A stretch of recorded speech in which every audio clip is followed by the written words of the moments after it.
Last तक है light.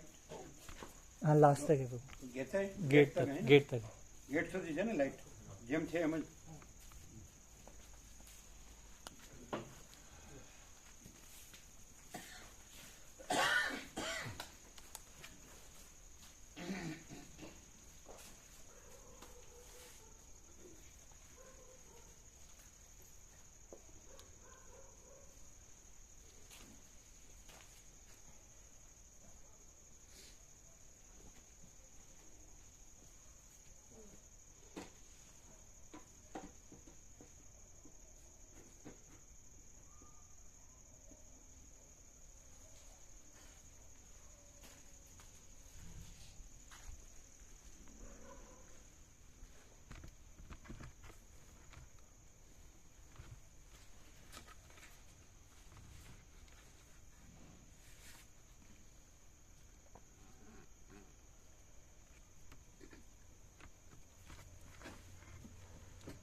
Om Om Om.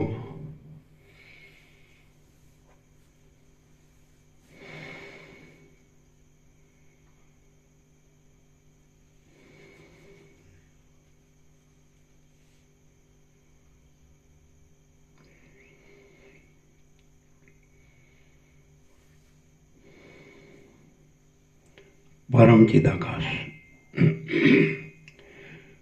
परम ज्योति, अखंड ज्योति, महाचिदाकाश, स्वयं प्रकाश, संपूर्ण प्रकाश,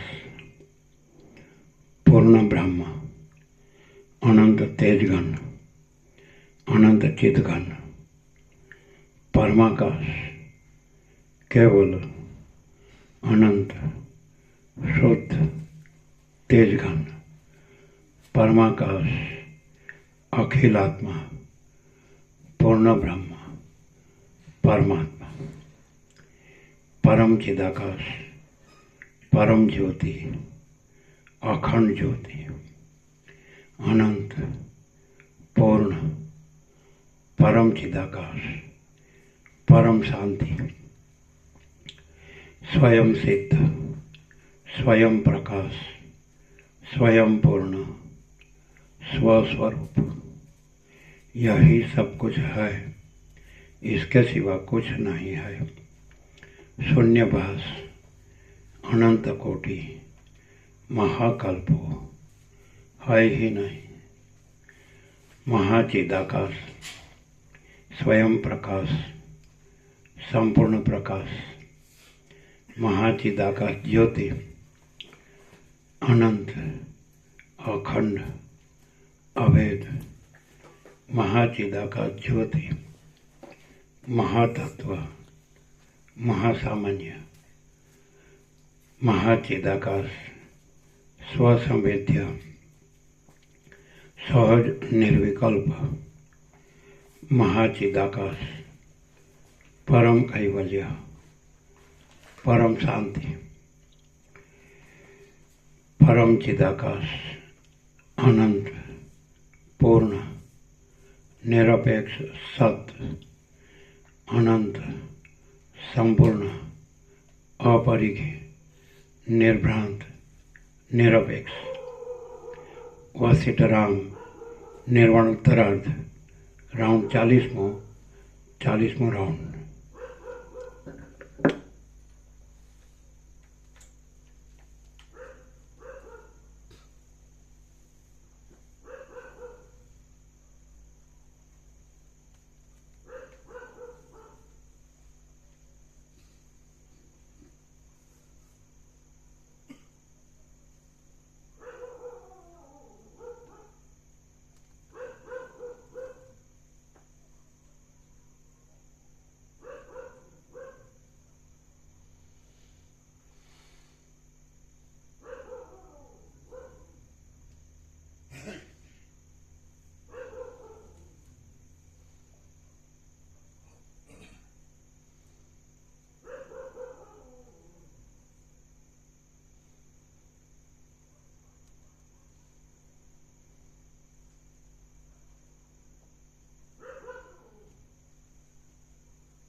आद्य परब्रह्म सद्गुरु देव की जय।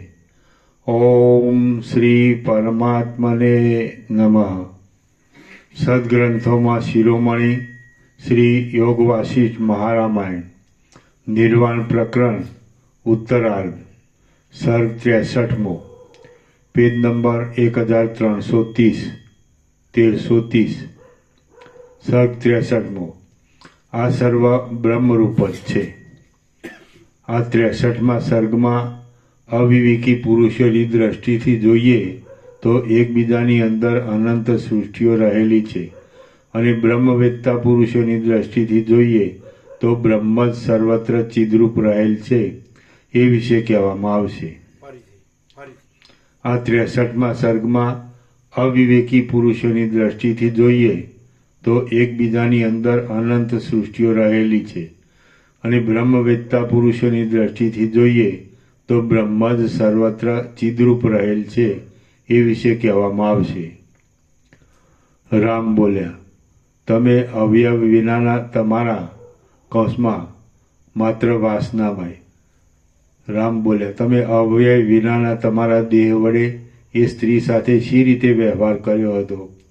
એવી સ્થિતિમાં ક, ચ, ટ, ત આદિ અક્ષરોનો ઉચ્ચાર પણ શી રીતે થયો? વશિષ્ઠ બોલ્યા, જેમ શબ્દના શરીરમાંથી વર્ણોચ્ચાર થઈ શકતો નથી તેમ આકાશના જેવા નિરવયવ ચૈતન્ય શરીરને ધારણ કરનાર તત્વવેત્તાઓના મત પ્રમાણે ક, ચ, ટ, ત આદિ વર્ણોનો કદી પણ ઉચ્ચાર જ થતો નથી। વશિષ્ઠ બોલ્યા, જેમ શબ્દના શરીરમાંથી વર્ણોચ્ચાર થઈ શકતો નથી તેમ આકાશના જેવા નિરઅવયવ ચૈતન્ય શરીરને ધારણ કરનાર તત્વવેત્તાઓના મત પ્રમાણે ક, ચ, ટ, ત આદિ વર્ણોનો કદી પણ ઉચ્ચાર જ થતો નથી, પરંતુ એ સર્વ કેવળ કલ્પના માત્ર છે। સ્વપ્નની અંદર જો પરમાર્થ રૂપે વર્ણોનો ઉચ્ચાર થતો હોત તો એ વર્ણો નિદ્રા વગરના જાગતા પાસેના મનુષ્યના સાંભળવામાં આવત, તો એ વર્ણો નિદ્રા વગરના પાસેના મનુષ્યના સાંભળવામાં આવત। આથી સિદ્ધ થાય છે કે સ્વપ્નમાં જે કંઈ દેખાય છે તે કશું સત્ય નથી પણ કેવળ ભ્રાંતિ માત્ર જ છે। ચિદાકાશ જ પોતાના સ્વરૂપની અંદર નિદ્રાના સ્વભાવના બળને લીધે સ્વપ્નરૂપે વિવર્ત ભાવને પ્રાપ્ત થઈ જઈ પ્રતીતિમાં આવે છે। ચંદ્રમામાં કાળાશ જણાય, આકાશમાં લીલા પીળા રંગો દેખાય અને શિલામાં ગાન થતું લાગે, એ સર્વમાં જેમ સર્વવ્યાપકતાને લીધે તે સ્થળમાં રહેલ ચિદાકાશ જ વિવર્ત રૂપે તેવા આકારે થઈ રહેલું પ્રતીતિમાં આવે છે, તેમ સ્વપ્નમાં પણ દેહ તથા તેમાંથી થનારા વર્ણમય શબ્દો વગેરે જે કાંઈ પ્રતીતિમાં આવે છે તે સર્વમાં ચિદાકાશ જ તેવા રૂપે વિવર ભાવથી થઈ રહેલું ભાસે છે. જેમ આકાશમાં પ્રતીતિમાં આવતા નીલા પીળા આદિ વર્ણો આકાશથી જુદા નથી પણ આકાશ રૂપ જ છે, તેમ જે કાંઈ સ્વપ્નનો અનુભવ થતા તેમાં સ્વપ્ન સૃષ્ટિ દેખાય છે તે પણ ચિદાકાશ રૂપ જ છે. તેથી તે જરા પણ જુદી કહી શકાતી નથી. જેવો સ્વપ્ન પ્રપંચ છે તેવો જ આ આપણી આગળ ખડો થઈ રહેલો જાગ્રત પ્રપંચ પણ છે. જેવો આ જાગ્રત પ્રપંચ છે તેવું જ જે કાંઈ સમાધિમાં દેખાયું હતું તે હતું. એ સર્વ વસ્તુતઃ ચિદાકાશરૂપ હોવા છતાં જાણે ચિદાકાશરૂપ ન હોય તેમ દેખવામાં આવે છે. ચૈતન્ય પરબ્રહ્મ એવી રીતે સુંદરતાથી અને ચતુરતાથી વિવર્ત રૂપે ફેલાઈ રહ્યું છે કે જાણે એ પોતે જગતના આકારે સત્ય અને સ્થિર રૂપે સ્ફુરી આવતું હોય તેમ પ્રતીતિમાં આવે છે. રામ બોલ્યા, હે મહારાજ, આ જગત જો સ્વપ્નલા જેવું અથવા સ્વપ્ન જ હોય તો પછી તે જાગ્રત રૂપે કેમ પ્રત્યક્ષ જોવામાં આવે છે? અને અસત્ય હોવા છતાં તે જાણે ખરેખર સત્ય જ હોય એવું કેમ થઈ રહ્યું છે? વશિષ્ઠ બોલ્યા, આ જગતો સ્વપ્ન તુલ્ય કેમ છે એ વિશે કહું છું, તે તમે સારી રીતે ધ્યાન દઈ સાંભળો. સ્વપ્નની પેઠે જ આ જગતો ચિદાકાશથી જુદા નથી, તેમ સ્વપ્નની પેઠે જ તેમાં સત્યતા રહેલી નથી. સ્વપ્નની પેઠે જ તેઓ પણ અસ્થિર છે અને સ્વપ્નની પેઠે જ અનિર્વચનીયપણે આત્મસત્તાને લીધે જ તેઓ સ્થિર થઈ રહેલા જણાય છે. બીજોના ઢગલામાં જેમ અનેક બીજો રહેલા જોવામાં આવે છે તેમ ચિદાકાશની અંદર તેઓ અનેકપણે અનુભવમાં આવે છે. તેઓ વિચિત્ર વાસના પ્રમાણે સ્વપ્નની પેઠે જ જુદા જુદા રૂપે દેખાય છે. વળી સ્વપ્નની પેઠે જ કેટલેક અંશે તેઓમાં પરસ્પર સમાનતા રહેલી હોય છે અને કેટલેક અંશે એઓમાં જરા પણ સમાનતા દેખાતી નથી. વળી એ જગતો કેળના છોતરાની પેઠે એકબીજામાં પરસ્પર જોડાઈને રહેલા હોય તેવા અનુભવમાં આવે છે અને તેવા ઉત્પન્ન થયેલા હોય છે. સ્વપ્નની પેઠે તેઓ પરસ્પર એકબીજાના જોવામાં આવતા નથી, તે વિવિધ પ્રકારના હોય છે અને અનેક હોય છે. વળી એ જગતો અન્યોન્ય એકબીજાનું કશું જોઈ શકતા નથી. તેઓ જળ જેવા દેખાય છે અને એક ઢગલામાં રહેલા બીજોની પેઠે તેઓ પોતાના અધિષ્ઠાનની અંદર છેવટે એક રૂપ થઈ જાય છે. ચિદાકાશ રૂપ હોવાથી તેઓ સાવ શૂન્યપણાને પ્રાપ્ત થઈ જતા નથી. તેમજ આપણી પેઠે તે પરસ્પર એકબીજાને જોઈ શકતા નથી. પોતે ચૈતન્ય હોવા છતાં તેઓ તો પોતાના સ્વરૂપને આડે અજ્ઞાનનું આવરણ આવી જવાને લીધે જાણે સુષુપ્તિને પ્રાપ્ત થઈ ગયેલા હોય તેમ નિરંતર સ્વપ્ન સ્થિતિને અનુભવે છે.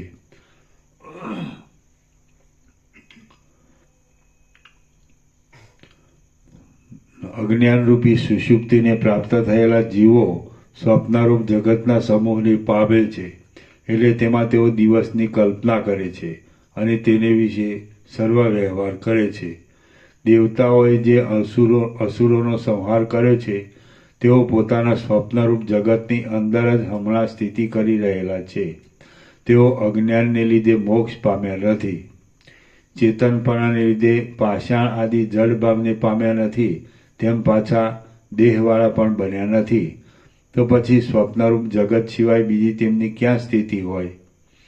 બીજા મનુષ્યો અવિદ્યારૂપી સુષુપ્તિમાં સૂતા છે.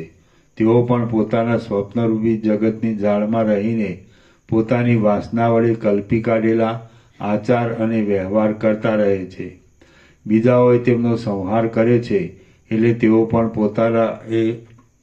પોતાના એ સ્વપ્નરૂપ જગતમાં જ પ્રથમ કહેલા અસુરોની પેઠે સ્થિતિ રાખી રહેલા છે. તેઓ પણ મોક્ષને પ્રાપ્ત થયેલા નથી અને પાછા શરીરધારી પણ થયા નથી. તેઓ પોતાનું ચિન્મય સ્વરૂપ અને વાસના એ બંને વડે યુક્ત છે. તો પછી તેઓ પોતે દીઠેલા પોતાના સ્વપ્નરૂપ જગતની જાળમાં સ્થિતિ રાખ્યા વિના બીજે ક્યાં રહે? એવી જ રીતે અવિદ્યારૂપી સુષુપ્તિમાં સૂતેલા રાક્ષસો પણ પોતાના સ્વપ્નરૂપી જગતની જાળમાં રહીને વાસનામય વ્યવસ્થાને અને આચારને આચરે છે. દેવોએ જે અસુરોને હણ્યા છે તેઓ પણ મનુષ્ય આદિની પેઠે જ પોતાના મનોમય સ્વપ્નરૂપી જગતની અંદર જ રહેલા છે. હે રામચંદ્રજી, એવી જ રીતે જે બીજા પણ અજ્ઞાની જીવો માર્યા ગયા છે તેઓ શું કરે છે એ તમે જ કહો. તેમનું અજ્ઞાન કાયમ રહેલું હોવાથી તેમનો મોક્ષ થયો નથી અને ચેતન પડને લીધે તેઓ જડ પાષાણ આદિ ભાવને પણ પામ્યા નથી. જેવી રીતે આપણે ઘણા લાંબા કાળથી આ દ્રશ્ય જગતનો અનુભવ કરીએ છીએ અને તેમાં સત્યતાનું અભિમાન બાંધીએ છીએ, તેવી જ રીતે પર્વતો, સમુદ્રો, પૃથ્વી અને મનુષ્યો સાથેના પોતપોતાના દ્રશ્ય જગતોનો એ સર્વ જીવો લાંબા કાળ સુધી અનુભવ કરે છે અને તેમાં સત્યતાનું અભિમાન બાંધે છે. જેવી રીતે તેમના જગતોમાં પ્રલય જગતની મર્યાદા વગેરે છે, તેવી જ રીતે આ આપણા જગતમાં પણ છે. જેવી આ આપણા જગતની વ્યવસ્થા છે તેવી જ એ લોકોના જગતની પણ વ્યવસ્થા છે. આપણે સર્વ હાલ આ જગતમાં છીએ. આપણે બધા જો તેઓના જોવામાં આવીએ તો એમના સ્વપ્ન પુરુષના જેવા જ છીએ અને તેમના જે સંસારો જગતો છે તેમાંનો એક આપણો સંસાર પણ છે એમ વિવેકીઓનું સમજવું છે. તેમના એ સ્વપ્ન પુરુષો, સ્વપ્નરૂપ જગતના પુરુષો તેમને અને એ જગતના બીજા પ્રાણીઓને અનુભવમાં આવે છે, તેથી સત્ય ભાસે છે. ચિદાત્માના સર્વવ્યાપકપણાને લીધે આરોપિત રૂપે મિથ્યા છતાં તેઓ અધિષ્ઠાન દ્રષ્ટિએ સત્ય છે. જેવી રીતે એ સ્વપ્ન પુરુષો ચિદાત્માનો જ એક વિવર્ત હોવાથી સત્ય ચિદાત્મા રૂપ જ છે અને પોતાના સ્વરૂપમાં કલ્પાયેલા છે, તેવી રીતે મને પ્રત્યેક સ્વપ્નમાં અનુભવાતા બીજા પુરુષો પણ ચિદાત્માનો એક વિવર્ત હોવાથી સત્ય ચિદાત્મા રૂપ છે. એ જ પ્રમાણે તમને અનુભવમાં આવતા સ્વપ્ન પુરુષોનું પણ સમજી લેવું. તમે તમારા સ્વપ્નમાં જે નગરોને અને જે મનુષ્યને જેવી રીતે જોયા હતા તેવી રીતે તેઓ હજુ પણ ત્યાં ચિદાકાશની અંદર રહેલા જ છે. કેમ કે બ્રહ્મ જ વિવર્ત ભાવથી સર્વરૂપ છે. જેવી રીતે જાગી ગયા પછી તે સ્વપ્નના પદાર્થો વિખેરાઈ જાય છે એમ અનુભવ થાય છે, તેવી જ રીતે સ્વપ્નના સમયમાં તેમની સ્થિતિ હોવાથી સ્થિરતાનો અનુભવ થાય છે. અથવા તો સર્વ સત્તા માત્ર બ્રહ્મ સત્તારૂપ છે, તેથી બ્રહ્મ સત્તા વડે સર્વને તેવા રૂપે અનુભવ થાય છે. સર્વ વસ્તુ સર્વ રૂપે સદાકાળ સર્વત્ર ચિદાત્માના વિવર્ત ભાવ વડે રહેલી જ છે. તે એવી રીતે ચિદાકાશ રૂપે રહેલી છે કે તેથી કોઈ જગ્યાએ કશાનો નાશ થતો નથી. ઉત્પત્તિ રહિત, નિરવકાશ, અનંત અને પરમ આકાશરૂપ એવા પરબ્રહ્મની અંદર અનંત ચિત્તના સમૂહો રહેલા છે. એ ચિત્તોની અંદર અનંત જગતના સમૂહો રહેલા છે. તેમાં પણ ચિદાકાશના જીવરૂપ પ્રત્યેક અંશમાં, પ્રત્યેક સંસાર મંડળમાં, પ્રત્યેક જુદા જુદા લોકમાં, પ્રત્યેક દ્વીપમાં, પ્રત્યેક પર્વતમાં, પ્રત્યેક દેશના વિસ્તારમાં, પ્રત્યેક ગામમાં, પ્રત્યેક નગરમાં, પ્રત્યેક ઘરમાં, પ્રત્યેક મનુષ્યના ચિત્તમાં અને વર્ષ, યુગ આદિ પ્રત્યેક કાળમાં જેટલા જીવો મોક્ષને પ્રાપ્ત થયા વિના મરી ગયા છે તેમની અંદર તેટલા સંસારો નાશ પામ્યા વિના જુદા જુદા થઈને રહ્યા છે. એ સંસારોની અંદર મનુષ્યો રહેલા છે. પ્રત્યેક મનુષ્યની અંદર પાછું મન રહેલું છે. પ્રત્યેક મનની અંદર પાછું જગત રહેલું છે અને પ્રત્યેક જગતની અંદર પાછા મનુષ્ય રહેલા છે. એવી રીતે આ દ્રશ્ય સંબંધી ભ્રાંતિ આદિ અને અંત બંનેથી રહિત છે. બ્રહ્મવેત્તા પુરુષોના વિચારમાં તો આ સર્વ બ્રહ્મરૂપ છે અને તેમાં દેશ, કાળ આદિના પરિમાણની કશી જ કલ્પના નથી. ભીંતમાં, આકાશમાં, પાષાણમાં, જળમાં અને સ્થળમાં એમ સર્વત્ર ચૈતન્ય માત્ર પરમ તત્વ જ અંદર રહેલું છે. તેથી એ જ સર્વ જગત રૂપે વિવર્ત ભાવને પામી ગયેલું દેખાય છે. બાકી જગત કાંઈ જુદી વસ્તુ નથી. જ્યાં જ્યાં એ ચૈતન્ય તત્વ છે ત્યાં ત્યાં સર્વને જગત પણ છે જ. આમ ચૈતન્ય તત્વ અનંત છે તો જગતની અમુક સંખ્યા શી રીતે કહી શકાય? આથી તત્વવેત્તાઓની દ્રષ્ટિમાં એ સર્વ નિર્વિશેષ બ્રહ્મરૂપ જ છે અને અવિવેકી પુરુષોના ચિત્તમાં તે દ્રશ્ય રૂપે ભાસે છે. શ્રી યોગ વાસિષ્ઠ મહારામાયણમાં નિર્વાણ પ્રકરણના ઉત્તરાર્ધનો જગત તત્વ ઐક્ય પ્રતિપાદન નામનો સર્ગ 63મો સમાપ્ત.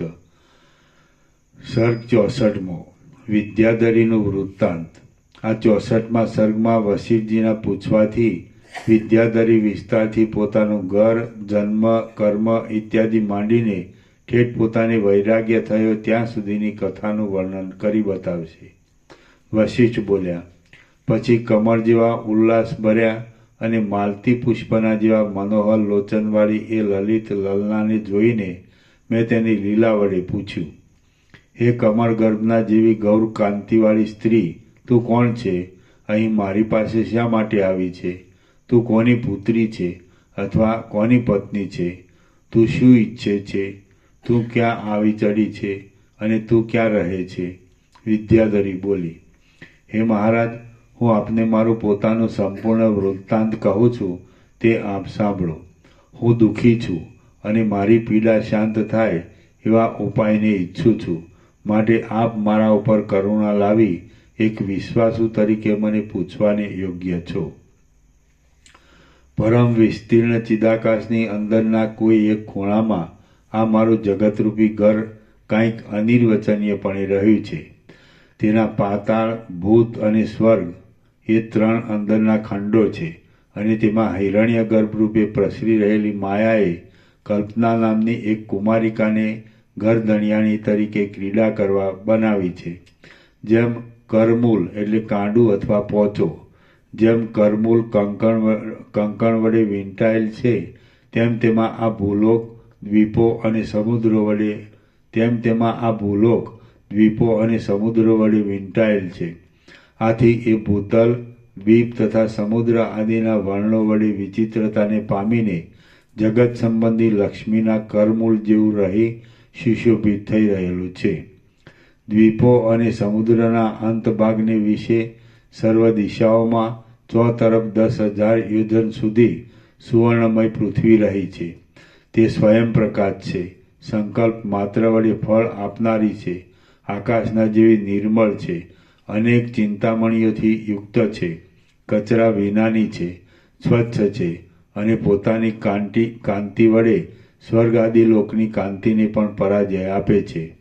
વળી તે ભૂમિ અપ્સરાઓની, દેવતાઓની અને સિદ્ધ લોકોની ક્રીડા માટે વિહાર ભૂમિ છે. તે સંકલ્પ માત્રથી પ્રાપ્ત થનારા સર્વ ભોગો વડે સુંદર છે. એ પૃથ્વીને અંતે ભૂલોકરૂપી પાંચાને કંકણની પેઠે વીંટાઈ વળેલો એક પર્વત છે અને એ લોકાલોક નામથી વિખ્યાત છે. મૂઢ બુદ્ધિવાળા પુરુષના અંતઃકરણની જેમ એ પર્વત કોઈ ઠેકાણે નિરંતર તમોગુણ વડે અથવા અજ્ઞાન વડે વ્યાપ્ત હોય છે, તો કોઈ ઠેકાણે સત્વગુણી ધીર પુરુષોના હૃદયની પેઠે તે પ્રકાશયુક્ત છે. કોઈ ઠેકાણે એ પર્વત સત્પુરુષોના સમાગમની પેઠે આનંદજનક છે, તો કોઈ ઠેકાણે મૂર્ખ પુરુષોના સમાગમની પેઠે તે ઉદ્વેગજનક છે. કોઈક ઠેકાણે તે બુદ્ધિશાળી પુરુષોના મનની પેઠે સર્વ પદાર્થોને પ્રકટપણે બતાવી આપે છે, તો કોઈક ઠેકાણે તે મૂર્ખ વેદ્યા પુરુષના ચિત્તની પેઠે અત્યંત ગહન છે. એ પર્વતના કોઈ એક ભાગમાં ચંદ્રમાના કિરણો પહોંચી શકતા નથી અને કોઈ એક જગ્યામાં સૂર્યની કાંતિ પ્રાપ્ત થઈ શકતી નથી. આથી જ એ પર્વત કોઈ સ્થળે અનેક લોકો વડે ખીચોખીચ ભરેલો છે અને કોઈ ઠેકાણે તેની ચોદિશામાં શૂન્યતા સિવાય બીજું કશું જ દેખાતું નથી. કોઈક ઠેકાણે એ પર્વત દેવતાઓના નગરો વડે વ્યાપ્ત છે અને કોઈક જગ્યાએ તે દૈત્યોના શહેરો વડે યુક્ત છે. કોઈક ઠેકાણે એ પર્વત પાતાળના જેવો અતિ ગહન છે, તો કોઈક જગ્યાએ એ શિખરોરૂપી ખાંધને ઊંચી કરીને ઊભો છે. એ પર્વતના કોઈ એક ભાગમાં ખાડાઓની અંદર ગીધ પક્ષીઓ ભમ્યા કરે છે અને કોઈ જગ્યાએ તો એ શિખરોની શોભાને લીધે મહામનોહર દેખાય છે. કોઈક જગ્યાએ એ પર્વત એવડો તો ઊંચો છે કે તેના શિખરોની ટોચો ઠેઠ બ્રહ્મલોકના અંદરના ભાગ સુધી જઈ પહોંચી છે. એ પર્વતના કોઈક ભાગમાં શૂન્ય એવા મોટા અરણ્યોની અંદર પ્રલયકાળના જેવો પ્રચંડ પવન જ નિરંતર વાયા કરે છે, તો તેના કોઈક ભાગમાં પુષ્પવનોની અંદર અને ફૂલવાડીઓની વિશે વિદ્યાધરીઓના ટોળાઓ ગાન કર્યા કરે છે. કોઈક ઠેકાણે પાતાળના જેવી ગંભીર ગુફાઓની અંદર રહેલા કુંભાંડ નામના પિશાચો વડે એ પર્વત મહાભયંકર છે, તો કોઈક ઠેકાણે ઋષિઓના નંદનવનના જેવા અતિ રમણીય આશ્રમો વડે તે બહુ મનોહર લાગે છે. એ પર્વતમાં કોઈક જગ્યાએ નિરંતર અક્ષયપણે રહેતા વાદળાઓ મદોન્મતની પેઠે ગર્જના જ કર્યા કરે છે અને કોઈક ઠેકાણે વાદળાઓનું દર્શન પણ મહાદુર્લભ છે. એ પર્વતના કોઈ એક ભાગમાં અંદર રહેલી ગુફાઓને અને ખાડાઓને લીધે ચોતરફ કુંડાળા જેવું થઈ રહેલું છે અને તેથી લોકોને તેની અંદર પ્રવેશ કરવો બહુ મુશ્કેલ પડે છે.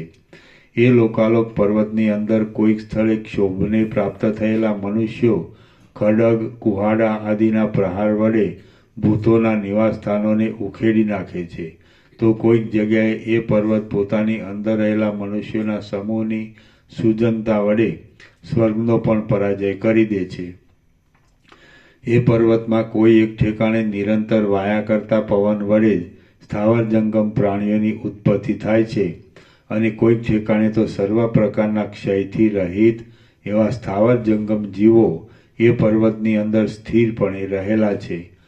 કોઈક જગ્યાએ તો એ પર્વત મહાવિશાળ નિર્જળ પ્રદેશના પવનના સુસવાટાથી મહાભયંકર જણાય છે અને કોઈક સ્થળે તો મધુર અવાજ કરનારા તથા કમલિનીમાં મદોન્મત થઈ રહેલા સારસ પક્ષીઓ વડે તે બહુ શોભાયમાન દેખાય છે.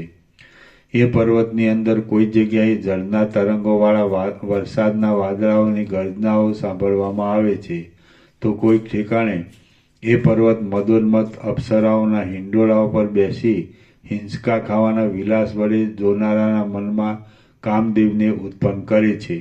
કોઈક ઠેકાણે એ પર્વતના સર્વ દિશા ભાગો પિશાચો તથા કુભાંડો પિશાચની એક જાત વડે વીંટાયેલા છે અને ચારે બાજુ તેમની ચેષ્ટાઓ વડે ભરપૂર થઈ રહેલા દેખાય છે. કોઈક ઠેકાણે એ પર્વતની નદીના તટો ઉપર વિદ્યાધરીઓ અને સિદ્ધ લોકોના નૃત્યો તથા ગીતો થતા રહે છે. કોઈક સ્થળે તો એ પર્વત પ્રદેશો નિરંતર વર્ષા કરતા વરસાદોના નદીઓરૂપી બાહુઓ વડે ઘસાઈ જાય છે. એ પર્વતના કોઈ એક સ્થળમાં તો નાના પ્રકારના અનેક વાદળાઓરૂપી ઉત્તમ વસ્ત્રોને નિરંતર ગતિ કરનારો પવન એક બાજુથી બીજી બાજુ લાવે છે અને લઈ જાય છે. એ પર્વતના કોઈક પ્રદેશમાં કમલિનીઓનો સમૂહ પોતાના કળીઓરૂપી મુખમાં રહેલા ભમરાઓરૂપી નેત્રો વડે ધ્યાનમાં બેઠા હોય તેવા થઈ રહે છે અને કોઈક ઠેકાણે તો એ પર્વત પોતાનામાં નાગરવેલના વનો હોવાને લીધે અપ્સરાઓના તથા સિદ્ધ લોકોની સ્ત્રીઓના દાંતને તાંબુલ વડે શોભા આપે છે. કોઈક સ્થળે એ પર્વતની અંદર નિરંતર તપ્યા કરતા સૂર્યનારાયણના પ્રકાશની નીચે મનુષ્યોનો સમૂહ પોતાના વર્ણાશ્રમને યોગ્ય કર્મો કરે છે, તેથી તે બહુ સુંદર દેખાય છે. તો કોઈક ઠેકાણે એ પર્વતની અંદર રાત્રિના અંધકાર વડે ભરપૂર થઈ રહેલા ઘરોમાં મદોન્મત રાક્ષસો નૃત્ય કરતા રહે છે. કોઈક સ્થળે અનેક ઉત્પાતો આવી પડવાને લીધે તે પર્વતની એ ભાગની જમીન ત્યાંના મનુષ્યો સહિત નાશ પામે છે અને કોઈક ઠેકાણે સૌરાજ્યની એટલે ઉત્તમ રાજા ફળવાન દેશ વગેરેની સંપત્તિ વડે અનેક નગરોનો સમૂહ નવો વસેલો જોવામાં આવે છે. કોઈક જગ્યાએ તો એ પર્વત અત્યંત શૂન્ય દેખાય છે અને કોઈક સ્થળે તો તે અનેક અગરો વડે વીંટાયેલો નજરે પડે છે. કોઈક ઠેકાણે એ પર્વત જળ વડે ભરેલી ખાણો વડે ગંભીર જણાય છે અને કોઈક ઠેકાણે એ ખીણો એ ખીણો શુષ્ક હોવાથી તે પર્વત પાતાળના જેવો મહાભયંકર જોવામાં આવે છે. એ પર્વતની અંદર કોઈક ઠેકાણે તો મોટા મોટા કલ્પવૃક્ષો રહેલા છે અને કોઈક જગ્યાએ તો નિર્જળ પ્રદેશની અંદર જંગમ જીવો ફરતા રહે છે. તેમાં કોઈક ઠેકાણે મોટા મોટા હાથીઓના ટોળા દેખાય છે અને ક્યાંક તો મદોન્મત એવા સિંહ તથા વાનર આદિના સમૂહ ફરતા દેખાય છે. કોઈક સ્થળે તો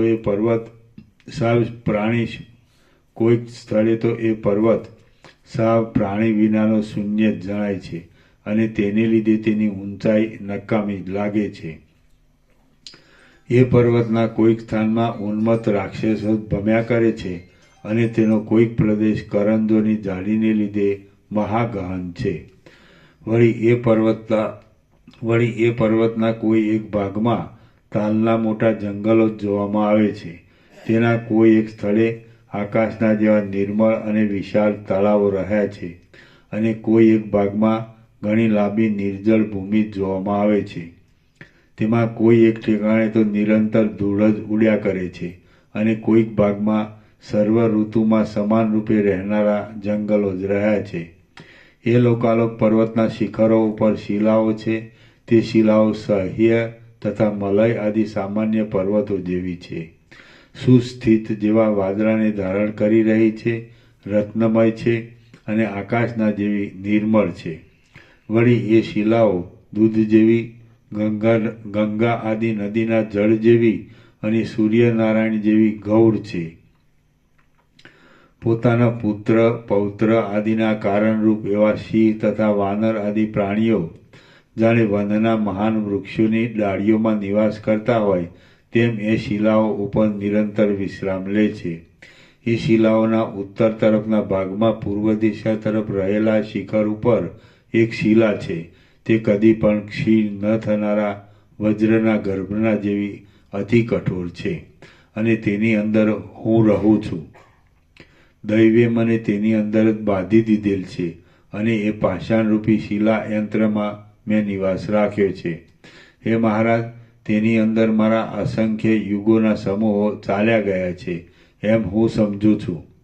કેવળ હું જ ત્યાં બંધાઈ રહી છું એમ નથી.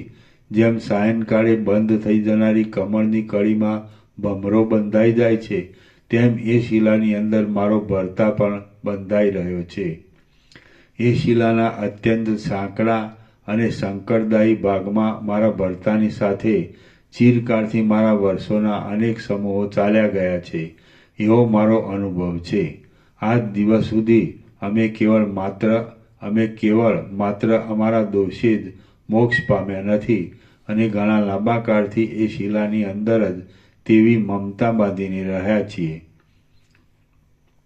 એ પાષાણમાં રહેવારૂપી સંકટમાં કેવળ અમે બે જ બંધાઈ રહ્યા છે એમ નથી, પણ અમારો બંનેનો જે પરિવાર છે તે સર્વ સુદ્ધા તેમાં બંધાઈ રહેલો છે. તેની અંદર બંધાઈ રહેલો પુરાણ પુરુષરૂપી દ્વિજ મારો પતિ છે. સેંકડો યુગોથી તે જીવે છે, છતાં પોતાના આસન ઉપરથી તે કદી પણ ચડતો નથી. બાલ્યાવસ્થાથી તે શુદ્ધ બ્રહ્મચર્ય પાળે છે. તે સદાકાળ પોતાના સ્વાધ્યાયમાં તત્પર રહે છે અને બીજાઓને પણ સ્વાધ્યાય શીખવે છે. તે કંઈક આળસુ છે, વળી સ્વભાવે બહુ જ સરળ છે અને તે ઇન્દ્રિયોની ચંચળતા વિનાનો છે. વળી તે નિરંતર એકાંતમાં જ રહે છે. હે વેદવેત્તાઓમાં શ્રેષ્ઠ મહારાજ, હું વ્યસનની પેઠે નિરંતર તેને જ વળગી રહેનારી તેની ભાર્યા છું અને એ પતિ વિના હું એક પળ પણ દેહને ધારણ કરવા સમર્થ નથી. હે મહારાજ, તેમણે મને ભાર્યા રૂપે કેવી રીતે મેળવી અને અમારો આ સ્વાભાવિક સ્નેહ શી રીતે વૃદ્ધિ પામ્યો તે તમે સાંભળો. પૂર્વે જન્મતા વ્યત જ મારા એ સ્વામી બાલ્યાવસ્થામાં પણ કંઈક જ્ઞાનવાન હતા. તે પોતાના નિર્મળ સ્થાનમાં એકલા જ રહેતા હતા અને ક્ષોત્રિયપણાને યોગ્ય એવી સ્થિતિને ધારણ કરી રહ્યા હતા. પછી તેમણે પોતાના મન સાથે ચિરકાળ સુધી વિચાર કર્યો કે મને જન્મથી જ સુંદર એવી પત્ની શી રીતે મળી. હે કમળલોચન, જેમ ચંદ્ર જેમ નિર્મળ ચાંદનીને ઉત્પન્ન કરે છે તેમ મારા એ નાથે પોતે જ મને નિર્મળાંગીને ઉત્પન્ન કરી છે. આમ મંદાર પુષ્પોથી સુશોભિત ને સૌંદર્યવતી એવી હું મારા પોતાના મનથી જ નિર્માયેલી છું અને તેમના મન વડે રચેલી ભાર્યા છું. પછી મંજરી જેમ વસંત ઋતુમાં વૃદ્ધિ પામે તેમ વૃદ્ધિ પામી હું સહજ વસ્ત્રોમાં ઢંકાયેલી છું અને પ્રાણી માત્રને ચિત્તહારી છું. મારું મુખ પૂર્ણ ચંદ્રબિંબના જેવું છે અને આકાશની જેમ હું નિર્મળ તારાને એટલે કીકીને ધારણ કરું છું. પુષ્પકલિકાના જેવા ઉન્નત સ્તનથી હું ભરેલી છું અને સમગ્ર ગુણોથી હું સુશોભિત છું. વન જેમ ઉત્તમ લતા વડે સુંદર દેખાય છે તેમ હું હાથરૂપી પલ્લવ વડે બહુ સુંદર દેખાઉં છું. હું જંતુ માત્રના હૃદયને નિરંતર આકર્ષનારી છું. મારા નેત્ર હરિણીના જેવા મહાવિશાળ છે અને હું કામદેવ વડે ઉન્માદ કરાવનારી છું. હું કેવળ લીલા અને વિલાસોમાં જ નિરંતર લાગી રહી છું. મારા નેત્રો કામસૂચક હાવભાવથી ભરપૂર રહે છે. ગાવા બજાવવાનું મને બહુ જ પ્રિય છે. હું મારા પતિમાં અનુરાગવાળી છું, છતાં ભોગોમાં મને તૃપ્તિ થતી જ નથી. હું સૌભાગ્યમાં અને ભોગોમાં સદા પરાયણ રહું છું. મારા સમદર્શી સ્વામીએ મને મન વડે જ ઉત્પન્ન કરી છે, તેથી લક્ષ્મી અને અલક્ષ્મી એ બંનેની જાણે હું પ્રિય સહચરી હોઉં તેમ એ બંનેમાં મને સમાન દ્રષ્ટિ રહે છે. આથી જ મોહજાળથી મારું સ્વરૂપ બદલાઈ જતું નથી અને સંપત્તિમાં તથા આપત્તિમાં મને કશો હર્ષ શોક થતો નથી. હું માત્ર એ પુરાણ પુરુષરૂપી બ્રાહ્મણના ઘરને જ ધારણ કરું છું એમ નથી, પરંતુ હે મહારાજ, આ ત્રૈલોક્યરૂપી ઘરને પણ હું જ ધારણ કરી રહી છું. હું મારા એ પતિની પુત્ર પૌત્ર આદિ સંતતિનો પ્રસવ કરવાને યોગ્ય જ ભાર્યા છું અને જેટલો તેનો પોષ્ય વર્ગ છે તેનું ભરણ પોષણ કરવામાં સમર્થ છું. ત્રૈલોક્યરૂપી ઘરની સર્વ સામગ્રીને હું જ ધારણ કરું છું અને તેનો સર્વ ભાર એક મારા ઉપર જ રહેલો છે. પછી મને તરુણપણું પ્રાપ્ત થયું એટલે હું વિકસેલા ઉન્નત સ્થન વડે અત્યંત સુંદર થઈ રહી. ફળ પુષ્પના ગુચ્છાઓ વડે દીપી નીકળતી લતાની પેઠે વિલાસો વડે તથા રસ વડે હું અતિ સુશોભિત દેખાવા લાગી. મારો પતિ કેવળ તપમાં જ આસક્ત છે. તે પોતાના ક્ષોત્રિયપણાથી કોઈ જાતની અપેક્ષાને લીધે નાહકનો વિલંબ કરીને આજ દિવસ સુધી મને પરણેલ નથી. હું યૌવન વડે સંપન્ન છું અને વિલાસોના રસ વડે સુશોભિત છું.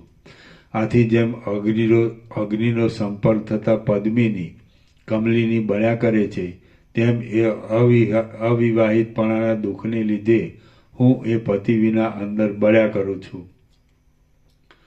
શીતળ પવનથી ડોલી રહેલી કમલિનીઓમાં પણ મારું અંગ પ્રદીપ્ત કરેલા અંગારાઓના સ્થાનોની પેઠે દાઝ્યા કરે છે. પુષ્પ વર્ષાથી પૂર્ણ પથરાયેલી ઉદ્યાન ભૂમિઓ પણ તપેલી રેતીવાળી મરુભૂમિના જેવી મને શૂન્ય જણાય છે. જળના તરંગોથી તથા કલહાર અને કમળના સમૂહોથી કોમળ તેમજ સારસ પક્ષીઓના શબ્દોથી સરસ એવી નદીઓ પણ મને નીરસ જણાય છે. મારી સખીઓ મારો દાહ સમાવવા માટે મને કમળના પુષ્પો, મંદારના પુષ્પો અને શ્વેત કમળોના સમૂહમાં શૈયા આદિ રચી હિંડોળાની પેઠે મને હિંચકાવે છે. તો પણ હું જાણે કાંટાઓમાં હિંચકતી હોઉં તેવો મને અત્યંત દાહ થાય છે. કુમુદ, ઉત્પલ, કલહાર ઇત્યાદિ કમળની જુદી જુદી જાતિઓ છે. કુમુદ, ઉત્પલ, કલહાર અને કેળના પત્રોથી રચેલી શૈયાના ભાગો પણ મારા અંગનો સંગમ થતાં જ અંગતાપથી ચીમળાઈ જાય છે, રસહીન થઈ જાય છે અને છેવટે બળીને ખાખ થઈ જાય છે. જે કોઈ વસ્તુ રમણીય હોય, યોગ્યતાવાળા હોય, સ્વાદ ઉત્પન્ન કરે એવી હોય, વિચિત્ર હોય અને મનને હરનારી હોય, તેને જોતાં જ મારા વિશાળ નેત્રો આંસુ વડે ભરાઈ જાય છે. દુઃખરૂપી અગ્નિથી તપેલા અને નીચે પડ્યા કરતા મારા આંસુના ટીપાઓ કમળ અને ઉત્પલની પંક્તિઓમાં છમછમ કરતા પડે છે અને એ કમળોને શુષ્ક કરી દઈને પોતે પણ શુષ્ક થઈ જાય છે. કેળના સ્તંભોમાં હિંડોળા બાંધી જ્યારે મારી સખીઓ મને ઉપવનોમાં ઝૂલા નાખી લાડ લડાવે છે ત્યારે હું તેમને મારું અંદરનું દુઃખ કહી શકતી નથી. તેથી હું લાજ વડે મોઢું ઢાંકી દઈ રુદન કરું છું. હિમના બિંદુઓના સમૂહો વડે વ્યાપ્ત થઈ રહેલો કેળના પાંદડાઓનો માંડવો મને ગરમી પેદા કરતો હોય તેવો દેખાય છે અને તે ખેરના લાકડાના અંગારા જેવો મને મહાભયંકર લાગે છે. કમલિનીના નાળોરૂપી હિંડોળામાં હું સારસીને સારસ પક્ષી સાથે સમાગમ પામેલી જોઉં છું અને હું ગરીબડે મોઢે મનની અંદર મારા યૌવનની નિંદા કરું છું. રમ્ય વસ્તુ જોતાં જ હું સંતાપ વડે રોવા માંડું છું. મધ્યસ્થ એટલે ઉપેક્ષા કરવા યોગ્ય પદાર્થને જોતાં જ હું શાંત થઈ રહું છું અને લોકમાં નિંદ્ય ગણાતા મૂર્છા તથા જડપણું વગેરેને પામીને મને ઉલટો હર્ષ થાય છે. કેમ કે હું દીન છું અને એ સમયમાં કેવી સ્થિતિમાં છું તેનું મને કશું ભાન રહેતું નથી. પ્રત્યેક દિશામાં ડોલરના ફૂલો, મંદારના પુષ્પો અને કમળો તથા શીતળ મલિયાચલનું ચંદન એ સર્વ જાણે કામાગ્નિ વડે બળી ગયેલા પુરુષોની મૂર્તિમાન ભસ્મ જ હોય તેવા મને દેખાય છે. હું મારા પાસા આડાઅવળા ફેરવું છું, તેથી મારા અંગની ગરમી લાગે છે. એટલે ચારે બાજુ શ્યામતાવાળા તમાલના પલ્લવોની, કમલિનીઓની, ઉત્પલ કલહાર આદિ કમળોની, કેળના પાંદડાઓની અને માલતીના પુષ્પોની સૈયા સાવ શુષ્ક થઈ જાય છે.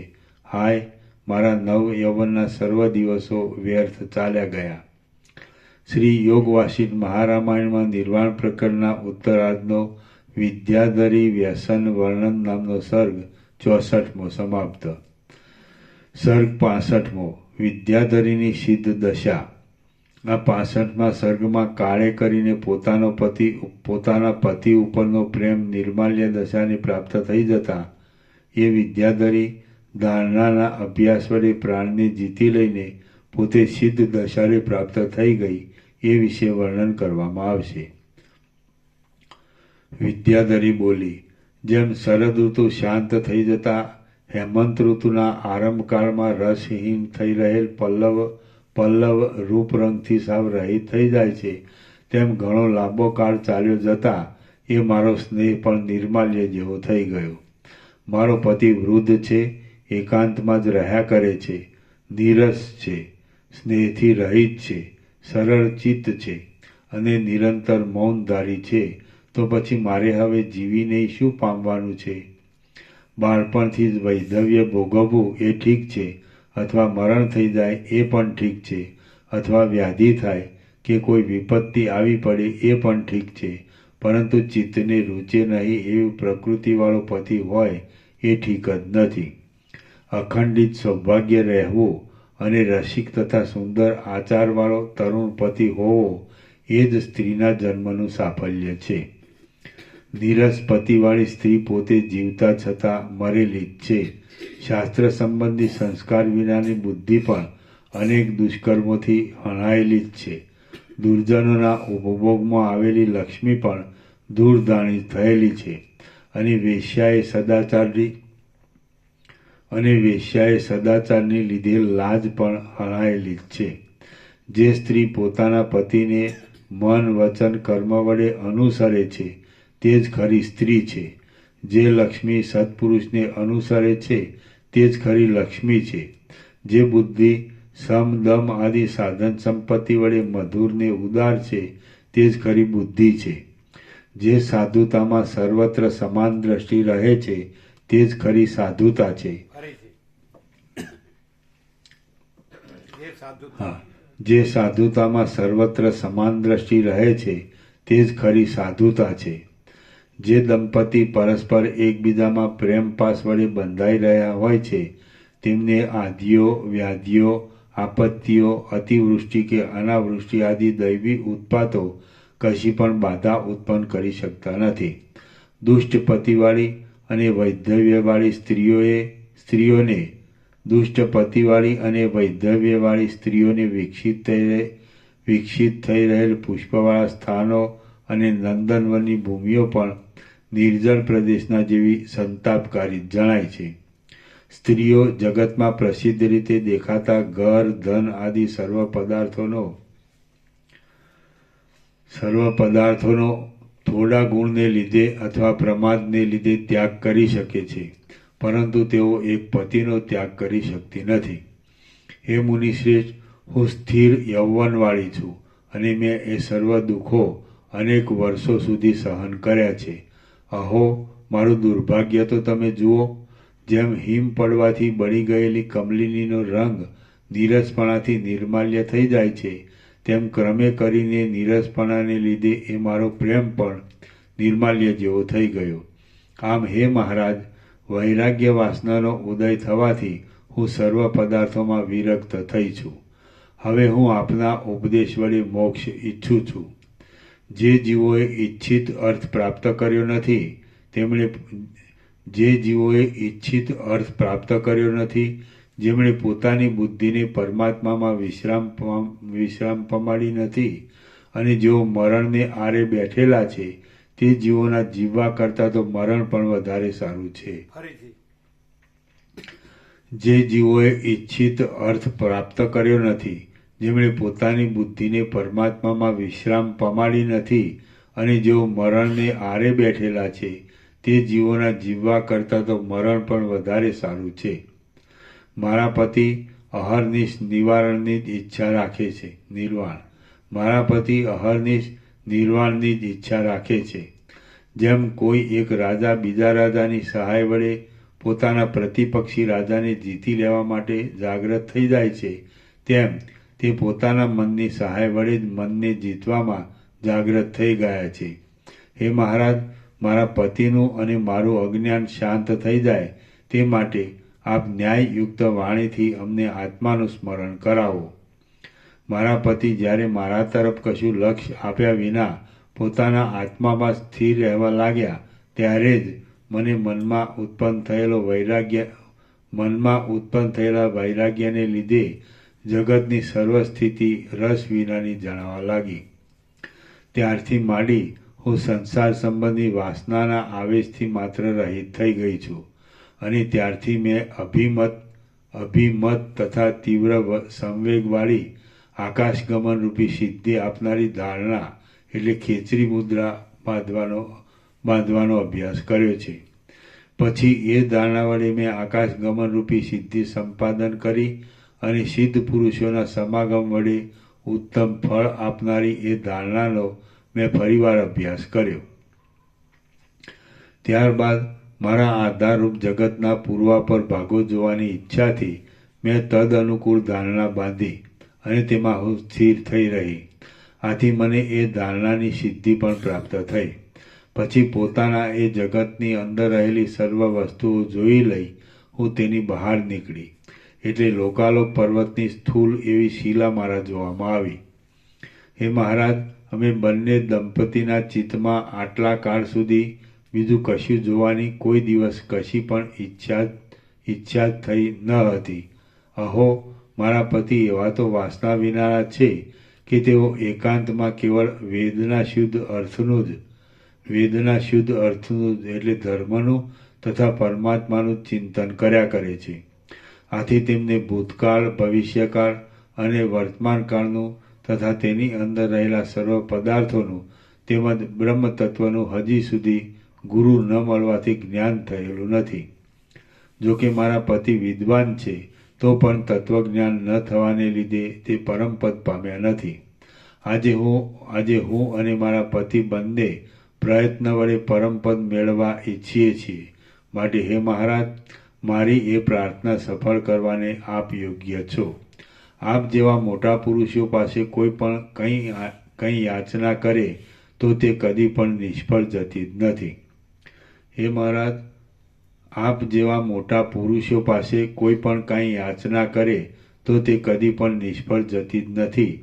હે માન આપનારા મુનિ મહારાજ, હું આકાશની અંદર સિદ્ધોની સેનામાં નિરંતર ફર્યા કરું છું.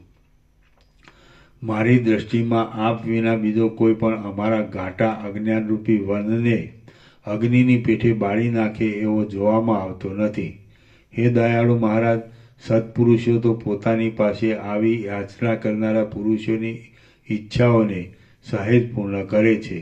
હું અહીં આપને શરણે આવેલ છું તો આપ મારો તિરસ્કાર કરવાને યોગ્ય નથી. શ્રી યોગવાસિન મહારામાયણમાં નિર્વાણ પ્રકરણના ઉત્તરાર્ધનો વિદ્યાધરી જન્મ વ્યવહાર વર્ણન નામનો સર્ગ 65મો સમાપ્ત. સર્ગ 66મો શિલાગર્ભમાં જગત વિસ્તાર. આ 66મા સર્ગમાં અવકાશ વિના શિલાના ઉદયમાં તારી સ્થિતિ શી રીતે થઈ અને તારું ઘર ત્યાં કેમ બંધાયું, આમ વશિષ્ઠજીના પૂછવાથી વિદ્યાધરી શિલાના ગર્ભમાં થયેલ જગતના વિસ્તાર વિશે વર્ણન કરશે. વશિષ્ઠ બોલ્યા, હું આકાશની અંદર રહ્યો હતો અને સંકલ્પ વડે કલ્પી લીધેલા આસન ઉપર બેઠો હતો. કલ્પિત આસન ઉપર બેઠેલી અને આકાશમાં રહેલી એ વિદ્યાધરીએ મને ઉપર પ્રમાણે કહ્યું. એ પછી મેં તેને પૂછ્યું, હે બાલા, તારા જેવા સ્થૂળ દેહવાળા પ્રાણીઓની સ્થિતિ શિલાના ઉદરમાં શી રીતે થઈ શકે? તેમાં હાલનચલન પણ શી રીતે થાય? શા માટે તે એવા સ્થાનમાં ઘર બાંધ્યું? વિદ્યાધરી બોલી, હે મહારાજ, જેવું આ તમારું વિશાળ જગત દીપી રહ્યું છે તેવું અમારું જગત પણ અનેક સૃષ્ટિઓ અને સંસારો સાથે જોડાઈને એ શિલાની અંદર દીપી રહ્યું છે. એ અમારા જગતમાં પણ આ જગતની પેઠે જ પાતાળલોકમાં નાગો રહેલા છે અને ભૂલોકમાં પર્વતો રહેલા છે. તેમાં જળ પણ ખળખળ અવાજ કર્યા કરે છે અને આકાશમાં વાયુઓ વાયા કરે છે. તેમાં જળ વડે સમુદ્રો શોભી રહ્યા છે અને અંદર ધીરે ધીરે પ્રજાઓ સંચાર કરે છે. અહીંની પેઠે જ એ અમારા જગતમાં પણ પ્રાણીઓ નિરંતર ઉત્પન્ન થતા રહે છે અને નિરંતર નાશને પણ પ્રાપ્ત થતા જાય છે. તેમાં વાયુઓ વાયા કરે છે, જળો વહ્યા કરે છે અને આકાશમાં દેવતાઓ નક્ષત્ર આદિ રૂપે દીપી રહ્યા છે. તેમજ પોતપોતાના શરીરના આકાર વડે પ્રકાશી રહેલા છે. તેમાં વૃક્ષો, પર્વતો વગેરે સ્થાવર પદાર્થો સ્થિર રહેલા છે. ગ્રહોનો ઉદય થતો રહે છે અને રાજાઓ પૃથ્વીમાં પોતાના કાર્ય માટે ફરે છે. નદીઓ જેમ સમુદ્ર સુધી ગતિ કર્યા કરે છે તેમ ઠેઠ કલ્પ પર્યંત દેવતાઓ, અસુરો અને મનુષ્યોની ચપળતાવાળી વ્યવહાર પરંપરા એમને એમ ચાલ્યા કરે છે.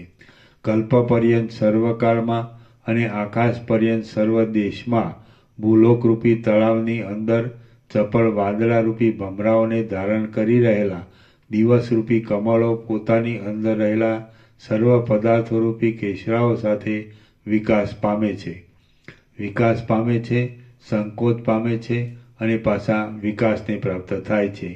ચંદ્રમાં પોતાના તેજરૂપ એવા ચાંદનીરૂપી ચંદન વડે ચારે દિશાઓને લેપન કરે છે અને રોહિણીના હૃદયમાં રહેલા અંધકારને તથા રાત્રિના બહાર અનુભવમાં આવતા અંધકારને દૂર કરે છે. પોતાની 10 દિશાઓરૂપી દિવેટમાં રહેલ ભેજરૂપી દિવેલને ચૂસી લેવામાં તત્પર થઈ રહેલી અને પવનરૂપી યંત્રે ચારે બાજુ ડોલાવેલી સૂર્યરૂપી દિવ્ય દીવી પૃથ્વી અને આકાશરૂપી ઘરની અંદર ઝગમગ જગ્યા કરે છે. બ્રહ્માના સંકલ્પ વડે રચાયેલ વાતાવરણમાં ફરનારા પવનના કિરણો વડે થંભી રહેલ અને પૃથ્વી તથા આકાશ એ બંનેના કપાટની પેઠે થઈ રહેલા વરસાદના વાદળાની ગર્જનાથી ગાજી રહેલ જ્યોતિષ ચક્રરૂપી રેટ આકાશની અંદર નિરંતર ફર્યા કરે છે. સૃષ્ટિના આરંભકાળથી માંડીને તે રેટ 4 પ્રકારના પ્રાણીઓરૂપી તાંદુલને દળ્યા કરે છે, ધ્રુવરૂપી ખિલ્લામાં બંધાઈ રહે છે અને દૈવયોગથી જ નિરંતર ચાલ્યા જ કરે છે. અહીંની પેઠે જ અમારો ભૂલોક પણ દ્વીપો, સમુદ્રો અને પર્વતો વડે તેમાં વ્યાપ્ત છે. વિમાનોની રચનામાં ગોઠવેલા નગરો વડે આકાશ ભરપૂર છે અને દૈત્યો, દાનવો તથા નાગોના સમૂહ વડે પાતાળલોક વ્યાપેલો છે. તેમાં પણ શ્યામતાવાળો ભૂલોક જાણે ભૂલોક જાણે આચારમાં ચપળતાવાળી ત્રિલોકી રૂપી લક્ષ્મીનું મણીથી જળ હરતું ચંચળ કુંડળ હોય તેવો થઈ રહ્યો છે. ત્યાં પણ સ્થાવર જંગમ સર્વ પ્રાણીઓ જેમ બુદ્ધિ આદિથી રહિત એવી બહારની વાયુની ક્રિયા વડે બહાર હલનચલન કરે છે, તેમ અંદર રહેલા સૂક્ષ્મ પ્રાણવાયુ વડે અંદર હાલતા ચાલતા રહી જન્મ આદિ વિકારોને પ્રાપ્ત થાય છે. એ અમારા જગતમાં પણ અહીંની પેઠે મુનિલોકોમાં મૌન રહેલું છે. પૃથ્વીની ઉપર સમુદ્ર આદિના જળો રહેલા છે. પવનો વાંદરાઓની પેઠે નિરંતર ચપળ જ રહ્યા કરે છે. આકાશની અંદર પોલાણ રહેલું છે અને તેજમાં પ્રકાશ રહેલો છે. વૃક્ષોમાં ફરનારા વાનર વગેરે પ્રાણીઓ, પૃથ્વી ઉપર ગતિ કરનારા મનુષ્યાદિકો, સમુદ્રમાં ફરનારા મત્સ્યાદિકો, પર્વતોમાં વસનારા મૃગાદિકો અને આકાશમાં રહેનારા પક્ષીઓ, દેવતાઓ વગેરે તે લોકોની અંદર સંપૂર્ણ રીતે જોવામાં આવે છે. કીડાઓ, દેવો, દાનવો અને જળચર વગેરે પ્રાણીઓ પણ અહીંની પેઠે ત્યાં રહેલા છે અને એ બધા વારંવાર જન્મ મરણને પ્રાપ્ત થતા રહે છે.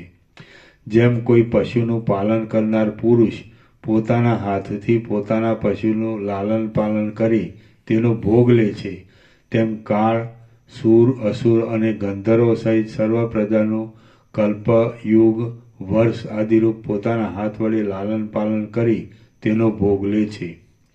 સૂર, અસુર આદિ સર્વ જીવો અનંત, વિશાળ, અગાધ અને ગંભીર એવા કાળરૂપી સાગરમાં અનેક ચકરીઓવાળી કાળ ગતિ વડે ઉત્પન્ન થાય છે અને પાછા લઈને પ્રાપ્ત થઈ જાય છે. પવને ઊંચા ઉડાડેલા 14 પ્રકારના પ્રાણીઓરૂપી રજકણો સર્વ નાશના અધિષ્ઠાનરૂપી અવ્યાકૃત આકાશની અંદર શરદ ઋતુના વાદળાની પેઠે લય પામી જાય છે. અહીંની પેઠે અમારા જગતમાં પણ આકાશરૂપી પોલાણરૂપી વસ્ત્રને ધારણ કરી રહેલ અને આભૂષણરૂપ તારાઓના સમૂહ વડે સુશોભિત એવા મુકુટ વડે સુંદર દેખાઈ રહેલો અંતરિક્ષ લોક ચંદ્રમા અને સૂર્યના કિરણોરૂપી ચામર વડે ચામર ડોળીને સૂતેલા જગતને જાણે જાગ્રત કરતો હોય તેવો શોભી રહ્યો છે. અહીંની પેઠે જ અમારા જગતમાં પણ દિશાઓ સ્થાવર વૃક્ષાદિક દિશાઓ સ્થાવર પ્રાણીઓની પેઠે પોતાના દેશને નહીં છોડતા પવન, ધરતીકંપ, વરસાદ અને તાપને સહન કરી રહે છે. અહીંની પેઠે જ અમારા જગતમાં પણ જાણે અજાણે આવી પડનારા ઉત્પાતો વડે, મેઘોની ગર્જના વડે, ધરતીકંપ વડે અને સૂર્યચંદ્ર આદિ ગ્રહોના ગ્રહણ વડે પ્રાણીઓને સુખ દુઃખ પ્રાપ્ત થતા રહે છે. 14 લોકોના પ્રાણીઓના સમૂહને પ્રલયકાળ ગળી જાય છે તેવી રીતે મહાપ્રદીપ્ત વડવાનર 7 સમુદ્રના જળોને પી જાય છે.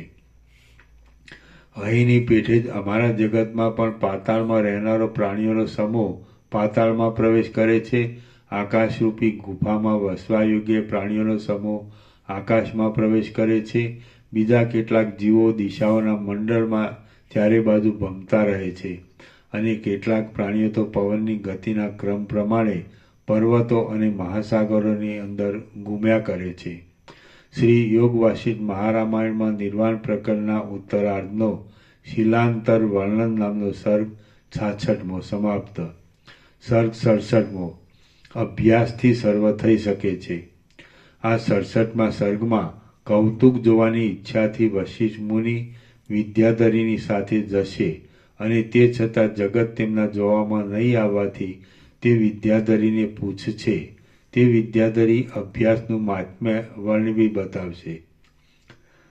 વિદ્યાધરી બોલી, હે મહારાજ, આપને મારા કહેવા ઉપર કાંઈ સંશય રહેતો હોય તો આપ પોતે કૃપા કરીને અમારા જગતને સંપૂર્ણ રીતે જોવા માટે પધારો.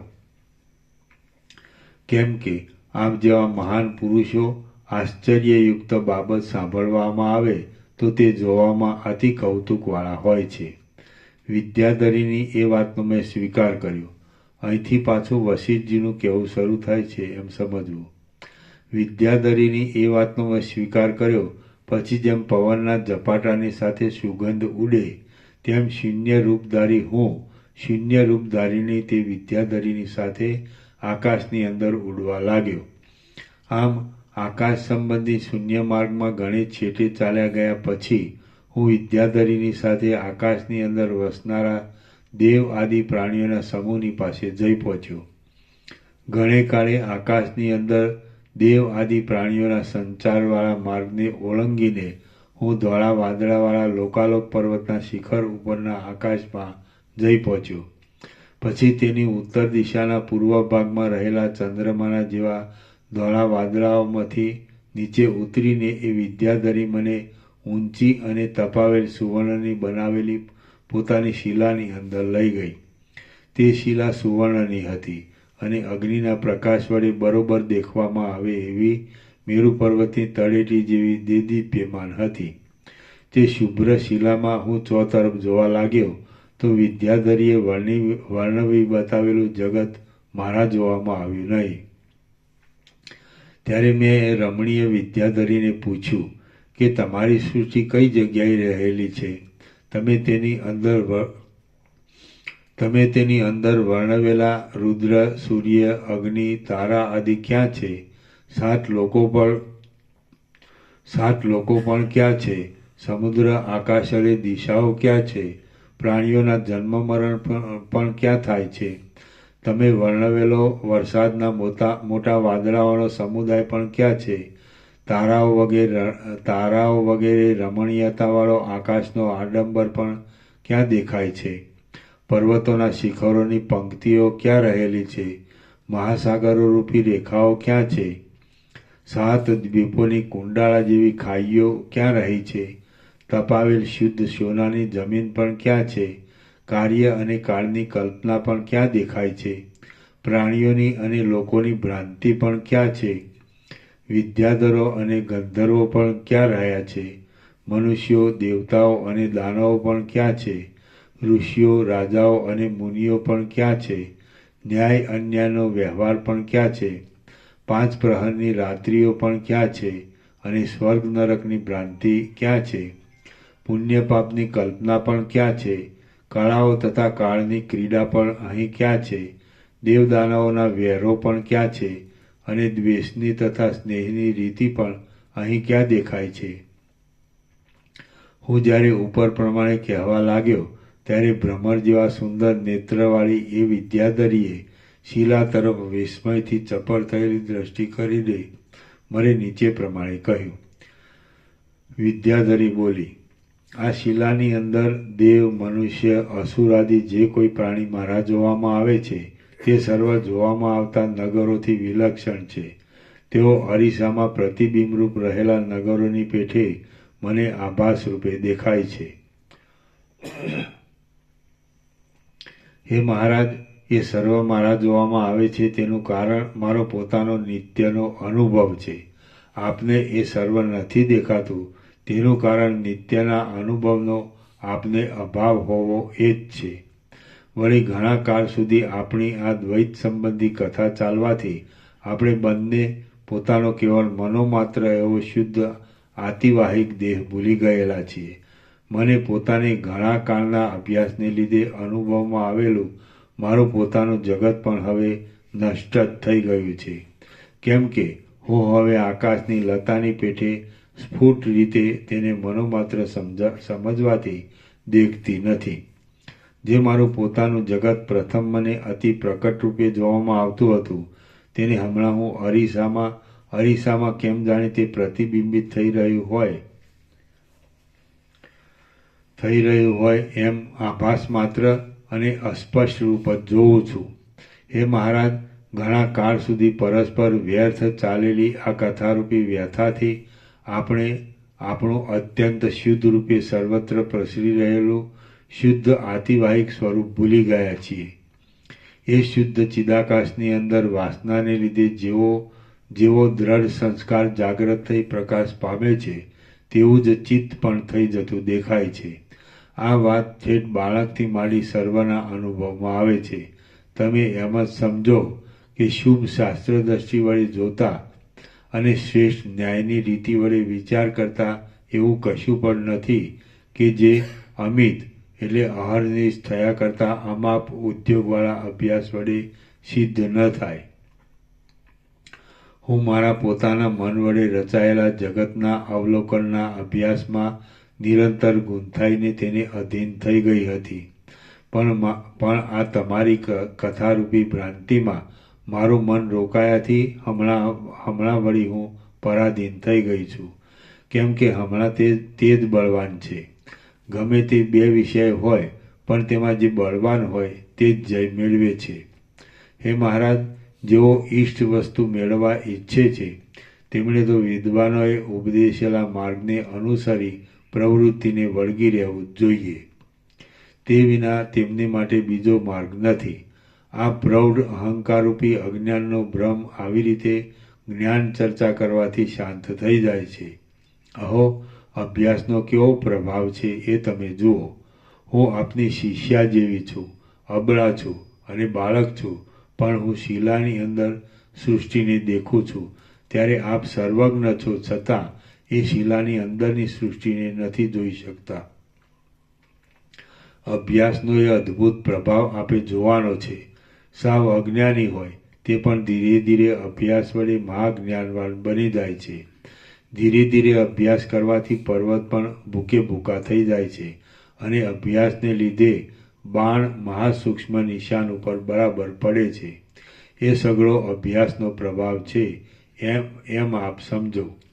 આ મહાપ્રૌઢ મિથ્યા જ્ઞાનરૂપી વિસૂચિકા યથાર્થ આ મહાપ્રૌઢ મિથ્યા જ્ઞાનરૂપી વિસૂચિકા યથાર્થ તત્વ વિચાર વડે ઉપર પ્રમાણે અભ્યાસના બળથી શાંત થઈ જાય છે. એવો મહાપ્રબળ અભ્યાસનો પ્રભાવ આપ જુઓ. હે મહારાજ, અભ્યાસ વડે કડવો પદાર્થ પણ ભાવતો થઈ જાય છે.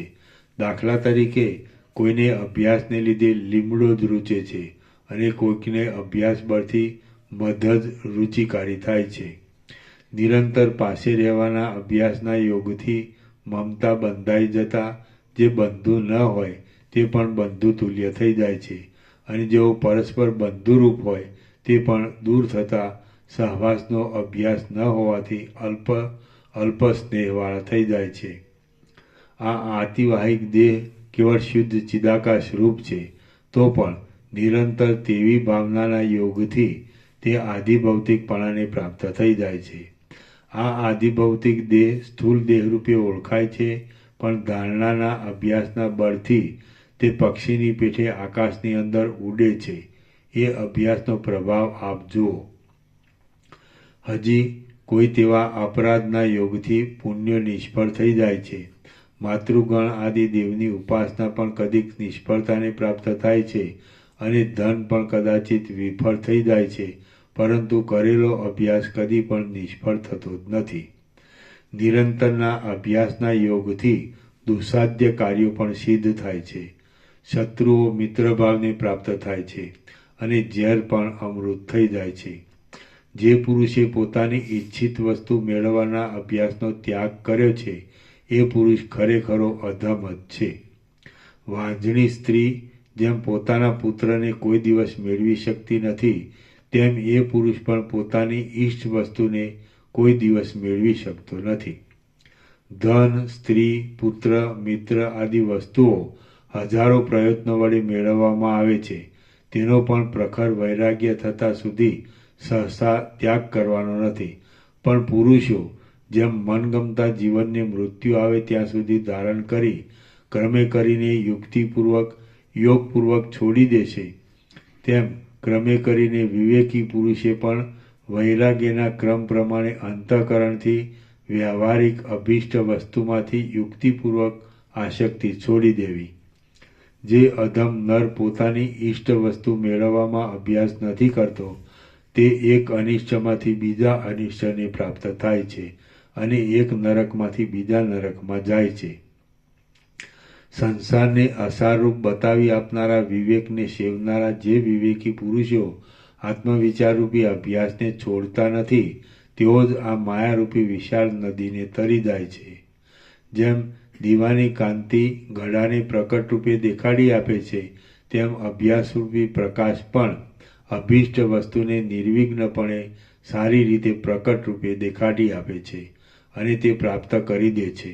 જેમ કલ્પવૃક્ષની લતાઓ અને ઉત્તમ ચિંતામણીઓ અભીષ્ટ ફળને આપે છે, અને વળી શરદ ઋતુ જેમ એ ઋતુમાં થનારા ફળોને પેદા કરે છે, તેમ અભ્યાસની અવસ્થા પણ અવશ્ય યોગ્ય ફળ આપે છે.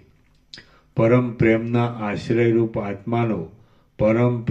આશ્રયરૂપ આત્માનો ચિર અભ્યાસરૂપી સૂર્ય ઉત્તમ અધિકારી પુરુષોને એવો પ્રકાશ આપે છે કે જેથી તેઓ દેહરૂપી પૃથ્વીને વિશે ઇન્દ્રિયરૂપી રાત્રિને જોવા જ પામતા નથી.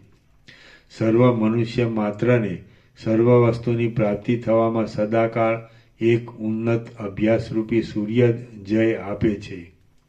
14 લોકમાં રહેલી સર્વ પ્રાણીઓની જાતિની અંદર કોઈને પણ પોતાની અભિષ્ટ વસ્તુ સ્વાભાવિક અભ્યાસ વિના પ્રાપ્ત થતી નથી. દરેક ધારેલા અભિષ્ટ કાર્યને વારંવાર કર્યા કરવું તેને અભ્યાસ કહે છે. દરેક ધારેલા અભિષ્ટ કાર્યને વારંવાર કર્યા કરવું તેને અભ્યાસ કહે છે. વસ્તુતઃ એ અભ્યાસ જ પુરુષાર્થ છે, અને તે વિના બીજી કશી ગતિ નથી. પોતાના વિવેકથી ઉત્પન્ન થયેલા અને દ્રઢ અભ્યાસના નામથી ઓળખાતા યત્ન નામના પોતાના કર્મથી સર્વસિદ્ધિ પ્રાપ્ત થાય છે. તે વિના બીજી રીતે કશું સિદ્ધ થતું નથી. ઇન્દ્રિય જય આદિમાં મહાસુર એવા વીર પુરુષનો અભ્યાસરૂપી સૂર્ય જો પ્રકાશ્યા કરતો હોય તો પછી તેનો વાંછિત પદાર્થ પૃથ્વીમાં હોય, જળમાં હોય કે અંતરિક્ષમાં હોય તો પણ તે સિદ્ધ ન થાય એવું કશું જ નથી. પછી નિર્જન પર્વતની ગુફાઓમાં ભયદાયી એવા સિંહ, વ્યાઘ આદિ પ્રાણીઓ પણ અભ્યાસના બળથી અભયદાયી થાય છે. શ્રી યોગ વાસિષ્ઠ મહારામાયણમાં નિર્વાણ પ્રકરણના ઉત્તરાર્ધનો અભ્યાસ પ્રશંસા નામનો સર્ગ 67મો સમાપ્ત. સર્ગ 68મો આતિવાહિક દેહની સિદ્ધિ અને દ્રશ્યની અસિદ્ધિ. આ 68મા સર્ગમાં આધિભૌતિકપણાની ભ્રાંતિને છોડી દઈ વશિષ્ઠજી સમાધિ વડે આતિવાહિકપણાની સ્થિતિ કે જે સત્ય છે તે વિશેનું સમર્થન કરશે. વિદ્યાધરી બોલી, દ્રઢ અભ્યાસના નામે કહેવાતા સમાધિના યત્ન વિના દેહાદિકમાં થઈ ગયેલી આધિભૌતિકપણાની ભ્રાંતિ નિવૃત્ત થતી નથી, અને આતિવાહિકપણાનો ભાવ પ્રગટ થતો નથી. આથી બીજી સૃષ્ટિ સાક્ષી વડે જોઈ શકાતી નથી. માટે હવે આપણે બંને નિર્મળ પરમાત્માની અંદર સર્વનું જ્ઞાન ઉત્પન્ન કરી શકે એવી સમાધિરૂપી ધારણા વડે આતિવાહિકપણાને પ્રકટ કરનારો આપણો પ્રાચીન અભ્યાસ પાછો કરવા માંડીએ. એટલે મેં વર્ણવેલું ચિદાકાશની અંદર રહેલું તે જગત પ્રકટ રૂપે જોવામાં આવશે. વશિષ્ઠ બોલ્યા, વિદ્યાધરીએ મને ઉપર પ્રમાણે યુક્તિયુક્ત વચનો કહ્યા એટલે હું પર્વતની ઉપલી ભૂમિકામાં પદ્માસન વાળી સમાધિમાં પ્રવૃત્ત થઈ ગયો. પછી એ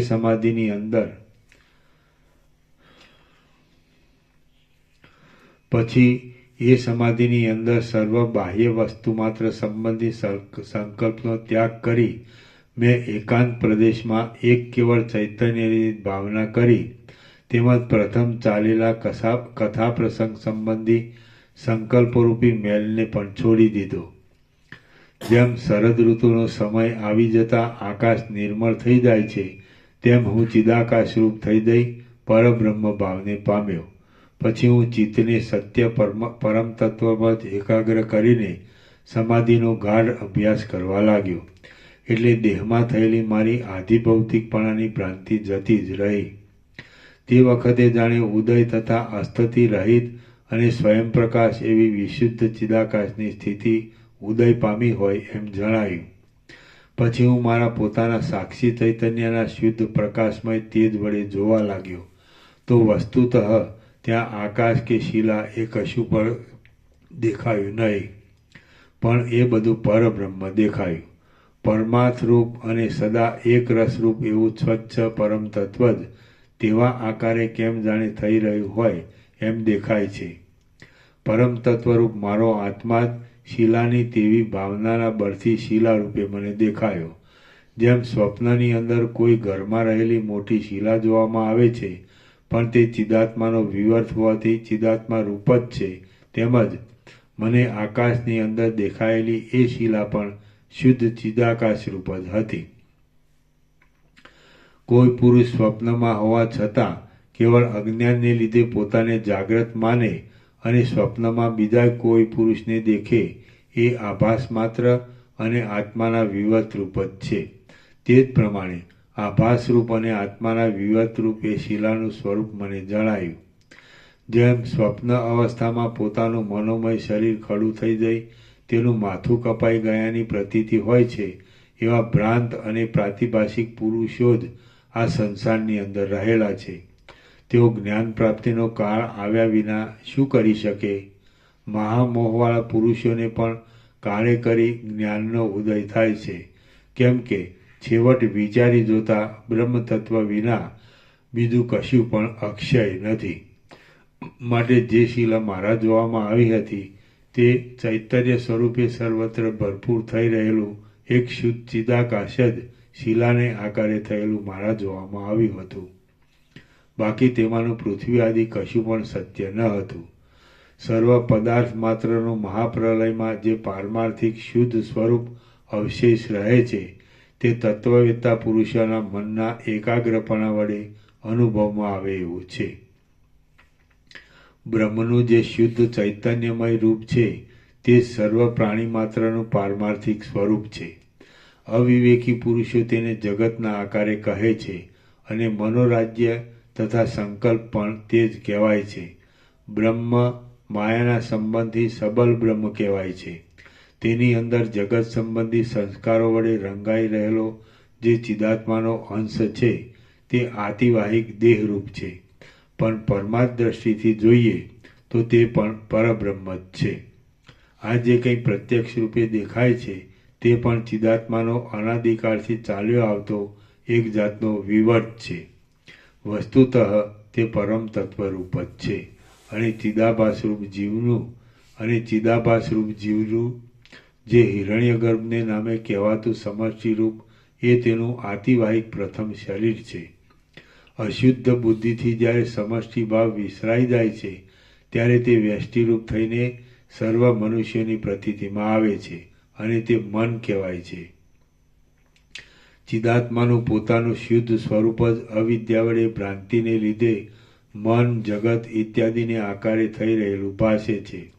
એ શુદ્ધ સ્વરૂપ યોગીઓને સમષ્ટિ રૂપે પ્રત્યક્ષ અનુભવમાં આવે છે અને બીજા સાધારણ મનુષ્યોને મન રૂપે પણ જણાય છે. હે પ્રિય રામચંદ્રજી, હમણાં અવિદ્યાને લીધે ખડો થઈ ગયેલો અને મનને પ્રત્યક્ષ રીતે અનુભવમાં આવતો આ આધિભૌતિક સ્થૂળ દેહ કેવળ કાલ્પનિક છે. તેથી તે અત્યંત મિથ્યા રૂપે જ ઉઠેલો છે અને પ્રત્યક્ષ રીતે તે સાવ અસત્ય છે એમ તમે સમજો. અહો, આ માયા કેવી વિચિત્ર છે! આત્મ સ્વરૂપ પ્રથમ પ્રત્યક્ષના જેવું સ્વતઃ સિદ્ધ છે, છતાં એના પ્રભાવથી તેમાં પરોક્ષ બુદ્ધિ થઈ જાય છે અને જગત, મન વગેરે જે વસ્તુતઃ પરોક્ષ જેવા છે તેમાં આ પ્રત્યક્ષ છે એવી કલ્પનાનો નિર્ણય બાંધી લેવામાં આવે છે. આ સ્થૂળ દેહના અધ્યાસની પહેલાં આતિવાહિક દેહના અધ્યાસનો પ્રત્યક્ષ રીતે ઉદય થાય છે અને તે જ સત્ય રીતે સર્વની અંદર રહેલો છે એમ તમે સમજો. બાકી જે આધિભૌતિક સ્થૂળ દેહપણાની પ્રતીતિ થાય છે તે તો માયા માત્ર છે. જેવી રીતે સુવર્ણના કડા, કુંડળ આદિ આકારો અનુભવમાં આવવા છતાં વસ્તુતઃ તે કલ્પિત હોવાથી સુવર્ણના સ્વરૂપની અંદર નથી, તેવી જ રીતે આતિવાહિક દેહનું આધિભૌતિકપણું વસ્તુતઃ છે જ નહીં. જે ભ્રાંતિરૂપ છે તેને જીવ અવિચારને લીધે સત્ય સમજે છે અને જે સત્ય છે તેને તે ભ્રાંતિરૂપ સમજે છે. અહો, જીવનું એ જ મૂઢપણું છે. આ આધિભૌતિક સ્થૂળ દેહ વિચાર વડે જોવામાં આવતો નથી અને આતિવાહિક દેહ તો વાસના ક્ષય થતાં સુધી અક્ષય જ રહે છે. તેમજ આ લોક અને પરલોક એ બંનેમાં નિર્વાહ કરનારો છે. નિર્જળ મરુભૂમિમાં જેમ ઝાંઝવાના જળમાં ખરા જળની મિથ્યારૂપે પ્રતીતિ થાય છે, તેમ આતિવાહિક દેહની અંદર મિથ્યારૂપે જ આ આધિભૌતિકપણાની ભ્રાંતિ ખડી થઈ જાય છે. જેમ ઠૂઠાની અંદર ભ્રાંતિને લીધે પુરુષપણું દેખાય છે, તેમ આતિવાહિક દેહની અંદર દેહ દ્રષ્ટિને લીધે અતિ પ્રૌઢ એવી આધિભૌતિક દેહની ભ્રાંતિ થઈ રહેલી છે. જેમ ભ્રાંતિને લીધે છીપમાં રૂપાની પ્રતીતિ થાય છે, જેમ ઝાંઝવાના જળમાં ખારા જળની પ્રતીતિ થાય છે, અને જેમ ચંદ્રમાં બે પાણાની પ્રતીતિ થાય છે, તેમ માયા વડે જ આતિવાહિક દેહની અંદર આધિભૌતિકપણાની પ્રતીતિ થઈ આવે છે. અહો, આ જીવમાં અવિચારથી ઉત્પન્ન થયેલો મોહનો કેવો મહિમા છે! જે અસત્ય છે તેણે સત્ય માની લીધું છે, અને જે સત્ય છે તેને અસત્ય માની લીધેલું છે. સત્તાની સ્ફૂર્તિ અને સંકલ્પ એ બે વડે જ આ લોક સંબંધી તથા પરલોક સંબંધી સર્વ વ્યવહાર સિદ્ધ થાય છે, અને તે બેઉનો સંબંધ આતિવાહિક દેહ સાથે જ રહેલો છે. તેમાંથી યોગીઓને સત્તા સ્ફૂર્તિનો પ્રત્યક્ષ અનુભવ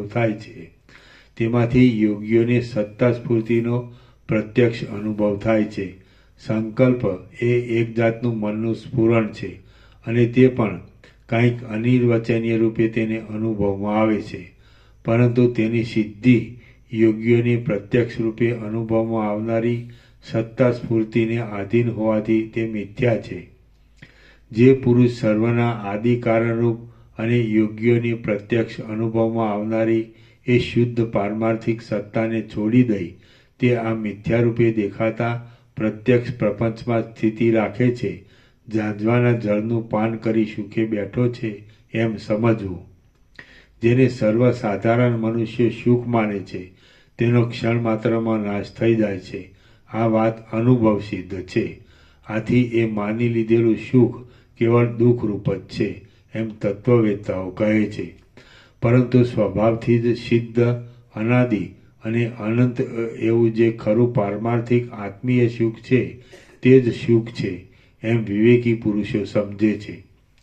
ચક્ષુ આદિ ઇન્દ્રિયો વડે અનુભવમાં આવતા પ્રત્યક્ષ પ્રમાણ જ પ્રથમ પ્રત્યક્ષ અનુભવ વડે વિચારવા.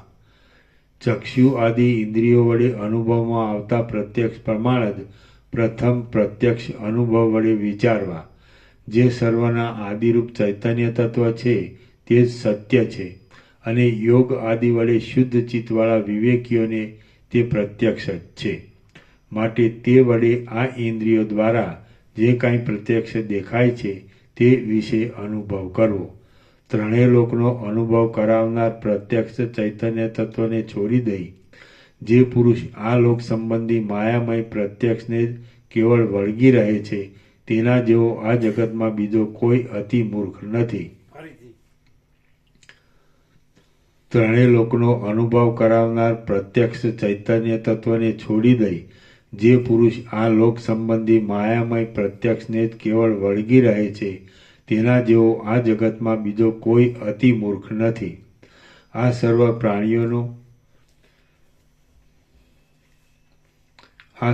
પ્રાણીઓનું આતિવાહિક શરીર જ હોય છે. તેની અંદર આધિભૌતિકપણાની જે પ્રતીતિ થાય છે તે પિશાચની ભ્રાંતિની પેટે સાવ અસત્ય રૂપે પેસી ગયેલી છે. પ્રત્યક્ષ પ્રમાણ સંકલ્પને અધીન હોવાથી સંકલ્પમય છે. હવે સંકલ્પમય જ મિથ્યા સ્વરૂપ છે તો પછી તે વડે ખડું થનારું પ્રત્યક્ષ કેમ કહી શકાય? વળી જે ચક્ષુ આદિ ઇન્દ્રિય પોતે સત્ય નથી, અસત્ય છે, તે કાર્યને શી રીતે કરી શકે? આમ જ્યાં પ્રત્યક્ષ પ્રમાણ જ અસત્ય ઠરે છે ત્યાં વળી બીજું શું સત્ય કહી શકાય તેવું છે? જે વસ્તુ ચક્ષુ આદિ ઇન્દ્રિયરૂપી અસિદ્ધ પદાર્થ વડે સિદ્ધ થાય છે તે સત્ય કેવી રીતે હોય? આમ જ્યાં પ્રત્યક્ષ પ્રમાણની સિદ્ધિ પણ ઉડી જાય છે ત્યાં પછી બીજા અનુમાન આદિ પ્રમાણની તો શી વાત કહેવી? જ્યાં મોટા હાથીઓ ઊંચકવામાં આવતા હોય ત્યાં એક સાધારણ ઘેટાને ઉપાડવાની વાત વિશે શું કહેવાનું હોય? પ્રત્યક્ષ આદિ પ્રમાણો જ અસિદ્ધ છે, તેથી તે વડે સિદ્ધ થનારી આ સર્વ દ્રશ્યજાળ કોઈ ઠેકાણે છે જ નહીં. જે કાંઈ આ ચિદાકાશની અંદર તેનાથી અભિન્ન સત્તાવાળું છતાં અનિર્વચનીયપણે જુદી રૂપે દેખવામાં આવે છે તે ચિદાત્માથી જુદું નથી, પણ સર્વદા એક રસ રૂપે રહેલું છે. તે બ્રહ્મ જ સર્વત્ર ભરપૂર છે. પોતાના ઘરમાં સૂતેલા કોઈ એક પુરુષને સ્વપ્નમાં જોવામાં આવેલો પર્વત વસ્તુતઃ તો શૂન્ય છે અને ચિદાકાશ રૂપ છે, કેમ કે બીજાને તે પર્વત જોવામાં આવતો નથી. તે જ પ્રમાણે આપણને શિલાની ભાવનાને લીધે શિલા જો કે દેખવામાં આવી તો પણ તે શૂન્ય અને ચિદાકાશ રૂપ છે. ચૈતન્ય આત્મા પોતે પરબ્રહ્મ રૂપ છે. તે પોતે જ પોતાના સ્વરૂપમાં આ પર્વત છે, આ આકાશ છે, આ જગત છે, આ અમુક પદાર્થ છે અને આ હું છું એમ અનેક આકારે ભ્રાંતિને લીધે ભાષા કરે છે. જેનો આત્મા જ્ઞાનને પ્રાપ્ત થઈ જાય છે તેને જ આ વાત સમજવામાં આવે છે. જેનો આત્મા જ્ઞાનને પ્રાપ્ત થઈ જાય છે તેને જ આ વાત સમજવામાં આવે છે. બાકી અજ્ઞાનીને તે કોઈ દિવસ સમજવામાં આવતી જ નથી. કેમ કે જે કથાનું શ્રવણ કરે છે તેને જ કથાના અર્થનું જ્ઞાન થાય છે. બાકી જે કથા શ્રવણ ન કરે તેને કોઈ ઠેકાણે કથાના અર્થનું જ્ઞાન થતું જ નથી. હું અજ્ઞાની છું એવી ભ્રાંતિ પણ મિથ્યા છતાં જીવને સત્ય જ ભાસી રહી છે. દાખલા તરીકે મદિરાના મદ વડે મત થઈ રહેલ પુરુષને સારી રીતે સ્થિર રહેલા વૃક્ષો અને પર્વતો પણ જાણે નૃત્ય કરતા હોય તેમ ફરતા દેખાય છે. સર્વત્ર અપ્રતિહતપણે નિર્બાધ રહેલા પરમ મંગળમય એક રસરૂપ યોગ્યોને પ્રત્યક્ષ અનુભવમાં આવનારા અને જ્ઞાનરૂપ એવા ચૈતન્ય સ્વરૂપને જાણ્યા છતાં જે મૂઢો અતિ તુચ્છ એવા બીજા પ્રત્યક્ષાદી પ્રમાણોનો આશ્રય કરે છે તે તૃણના જેવા તુચ્છ ષડ પુરુષોનું આપણે કશું પણ પ્રયોજન નથી. સર્વત્ર અપ્રતિહતપણે નિર્બાધ રહેલા પરમ મંગળમય એક રસરૂપ યોગ્યોને પ્રત્યક્ષ અનુભવમાં આવનારા અને જ્ઞાનરૂપ એવા ચૈતન્ય સ્વરૂપને જાણ્યા છતાં જે મૂઢો અતિ તુચ્છ એવા બીજા પ્રત્યક્ષાદી પ્રમાણોનો આશ્રય કરે છે તે તૃણના જેવા તુચ્છ શઠ પુરુષોનું આપણે કશું પણ પ્રયોજન નથી. શ્રી યોગ વાસિષ્ઠ મહારામાયણમાં નિર્વાણ પ્રકરણના ઉત્તરાર્ધનો પ્રમાણતઃ અસિદ્ધ દ્રશ્યાનુપત્તિ વર્ણન નામનો સર્ગ 68મો સમાપ્ત. ઓમ ઓમ ઓમ. 1346.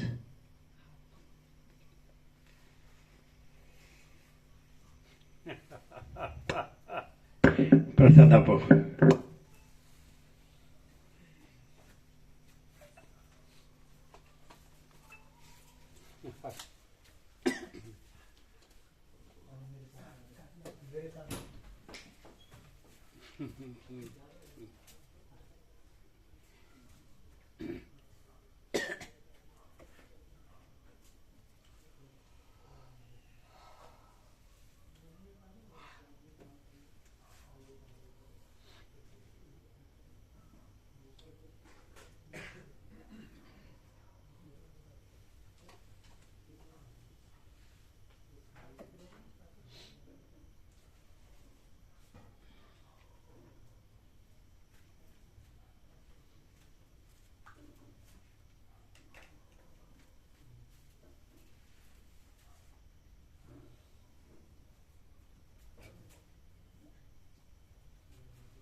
તમે લોકો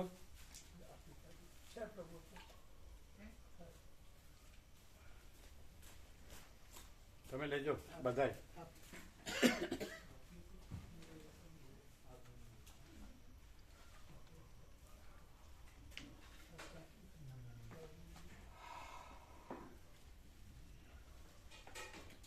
ये आप लेना.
गुजराती समझ में आती है हाँ? एकदम क्लियर है ना. चैतन्य चैतन्य हाँ? चैतन्य चैतन्य चैतन्य प्रकाश प्रकाश चैतन्य चैतन्य चैतन्य प्रकाश प्रकाश प्रकाश चैतन्य चैतन्य चैतन्य प्रकाश प्रकाश प्रकाश.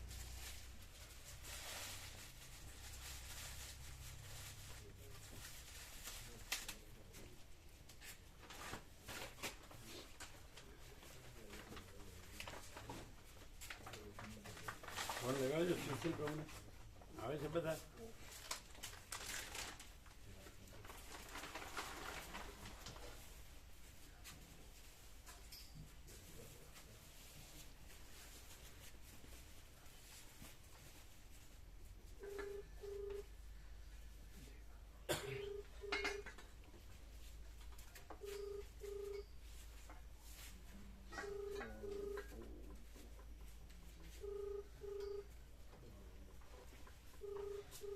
વાગ્યા સુધી હોય છે ને.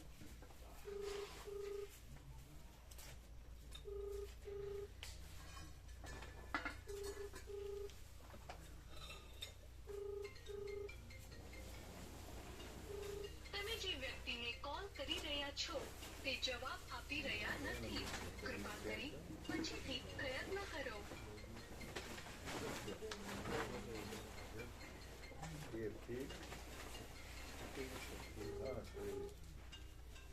બીજા માટે प्रभु आज बताइए तो ऑपरेशन के કર્યું.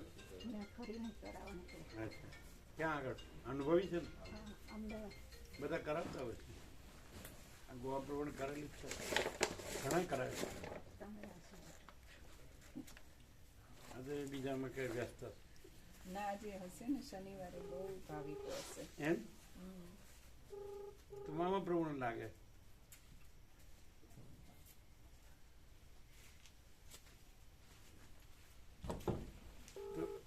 ન લાગે તો કાંઈ નહીં.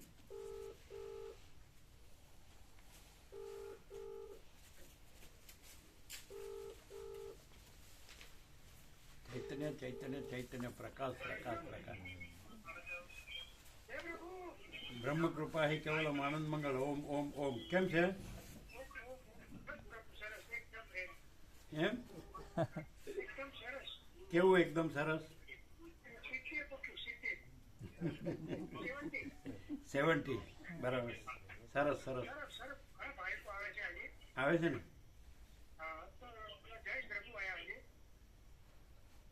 હા હા એમના જયેશ બરાબર ડૉક્ટર જયેશ.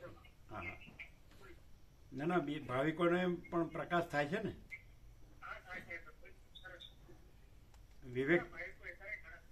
વિવેક થાય છે ને. ભાવિકો ખૂબ આવે છે ને. બરાબર. સરસ સરસ સરસ. ના બસ તમે કીધું એટલે આવી ગયું. ઓમ ઓમ ઓમ.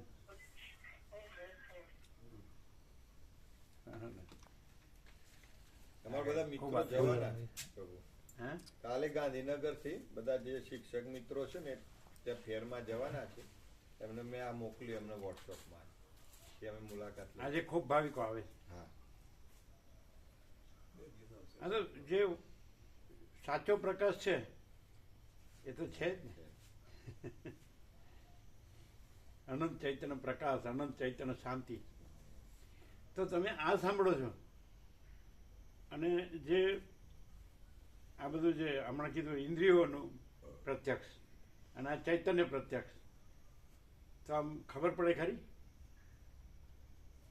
ઇન્દ્રિયોનું પ્રત્યક્ષ એટલે આ જગત, આ દેહનું બધું હું મારો, અને ચૈતન્ય પ્રત્યક્ષ એટલે ચિદાકાશ.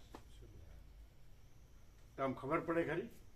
હા પ્રભુ. એમાં આ સાંભળ્યા પછી કાંઈ કરવાનું કાંઈ જ રહેતું નથી, કશું જ કરવાનું નહીં, બસ કેવળ પરમ શાંતિનો અનુભવ થાય અને એ જ શાંતિમાં રહેવાનું છે, જેમાં વિકલ્પ કંઈ લાવવાનું નથી.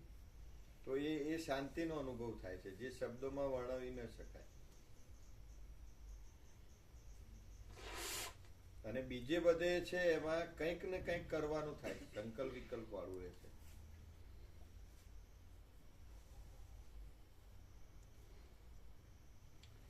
ભોજન પ્રસાદ છે ને ફૂલ, હા ફૂલ બને. બધા ભોજન પ્રસાદ લો, આપો બધાને ફૂલ.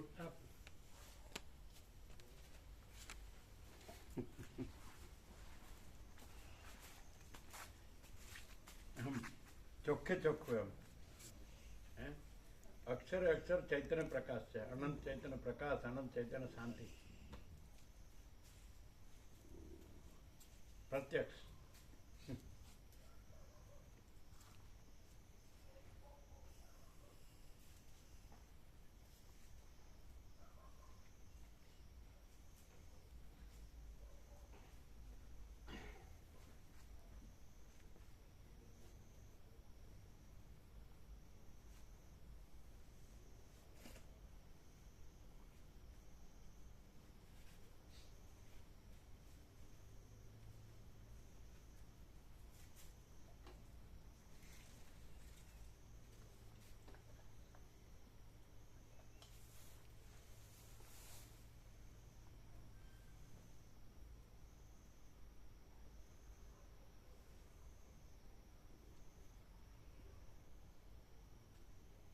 એટલે એવું હોય કે શનિવારે વધારે આવે એવું હોય. શનિ રવિ શનિ રવિ ચોક્કસ બે જે નોકરિયાત માણસો હોય ને એ બધા, અને સાંજે સાંજે તો હોય જ છે. અમે શનિવારે વધારે.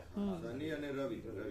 કાલે આખો દિવસ, ચાલુ દિવસમાં સવાર સાંજ તો આવી શકે. સાંજે આવી શકે, સવારે તો સાંજે આવી 11 વાગે. હા રવિવારે આ ખરા ને, રવિવાર આખો દિવસ. આખો દિવસ. અને પાછું આ વખતનો સ્ટોર છે ને, અને એ લોકોની ગોઠવણ છે ને, ગોઠવણ એમાં આ વખતે જગ્યા સરસ એને બરોબર કરી. મળી. હા હા પેલી એકદમ છેવાડે જતી એટલે બધા પહોંચતાય નહોતા. હા કાયમ એવું થતું. આ વખતે બરોબર બધા આવે છે. હા. એટલે બધા પરમ પ્રકાશ, પરમ આનંદ, પરમ શાંતિ પામે.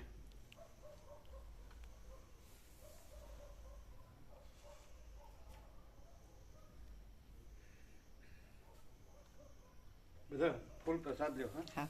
અને આ બધું લઈ લેજો. હા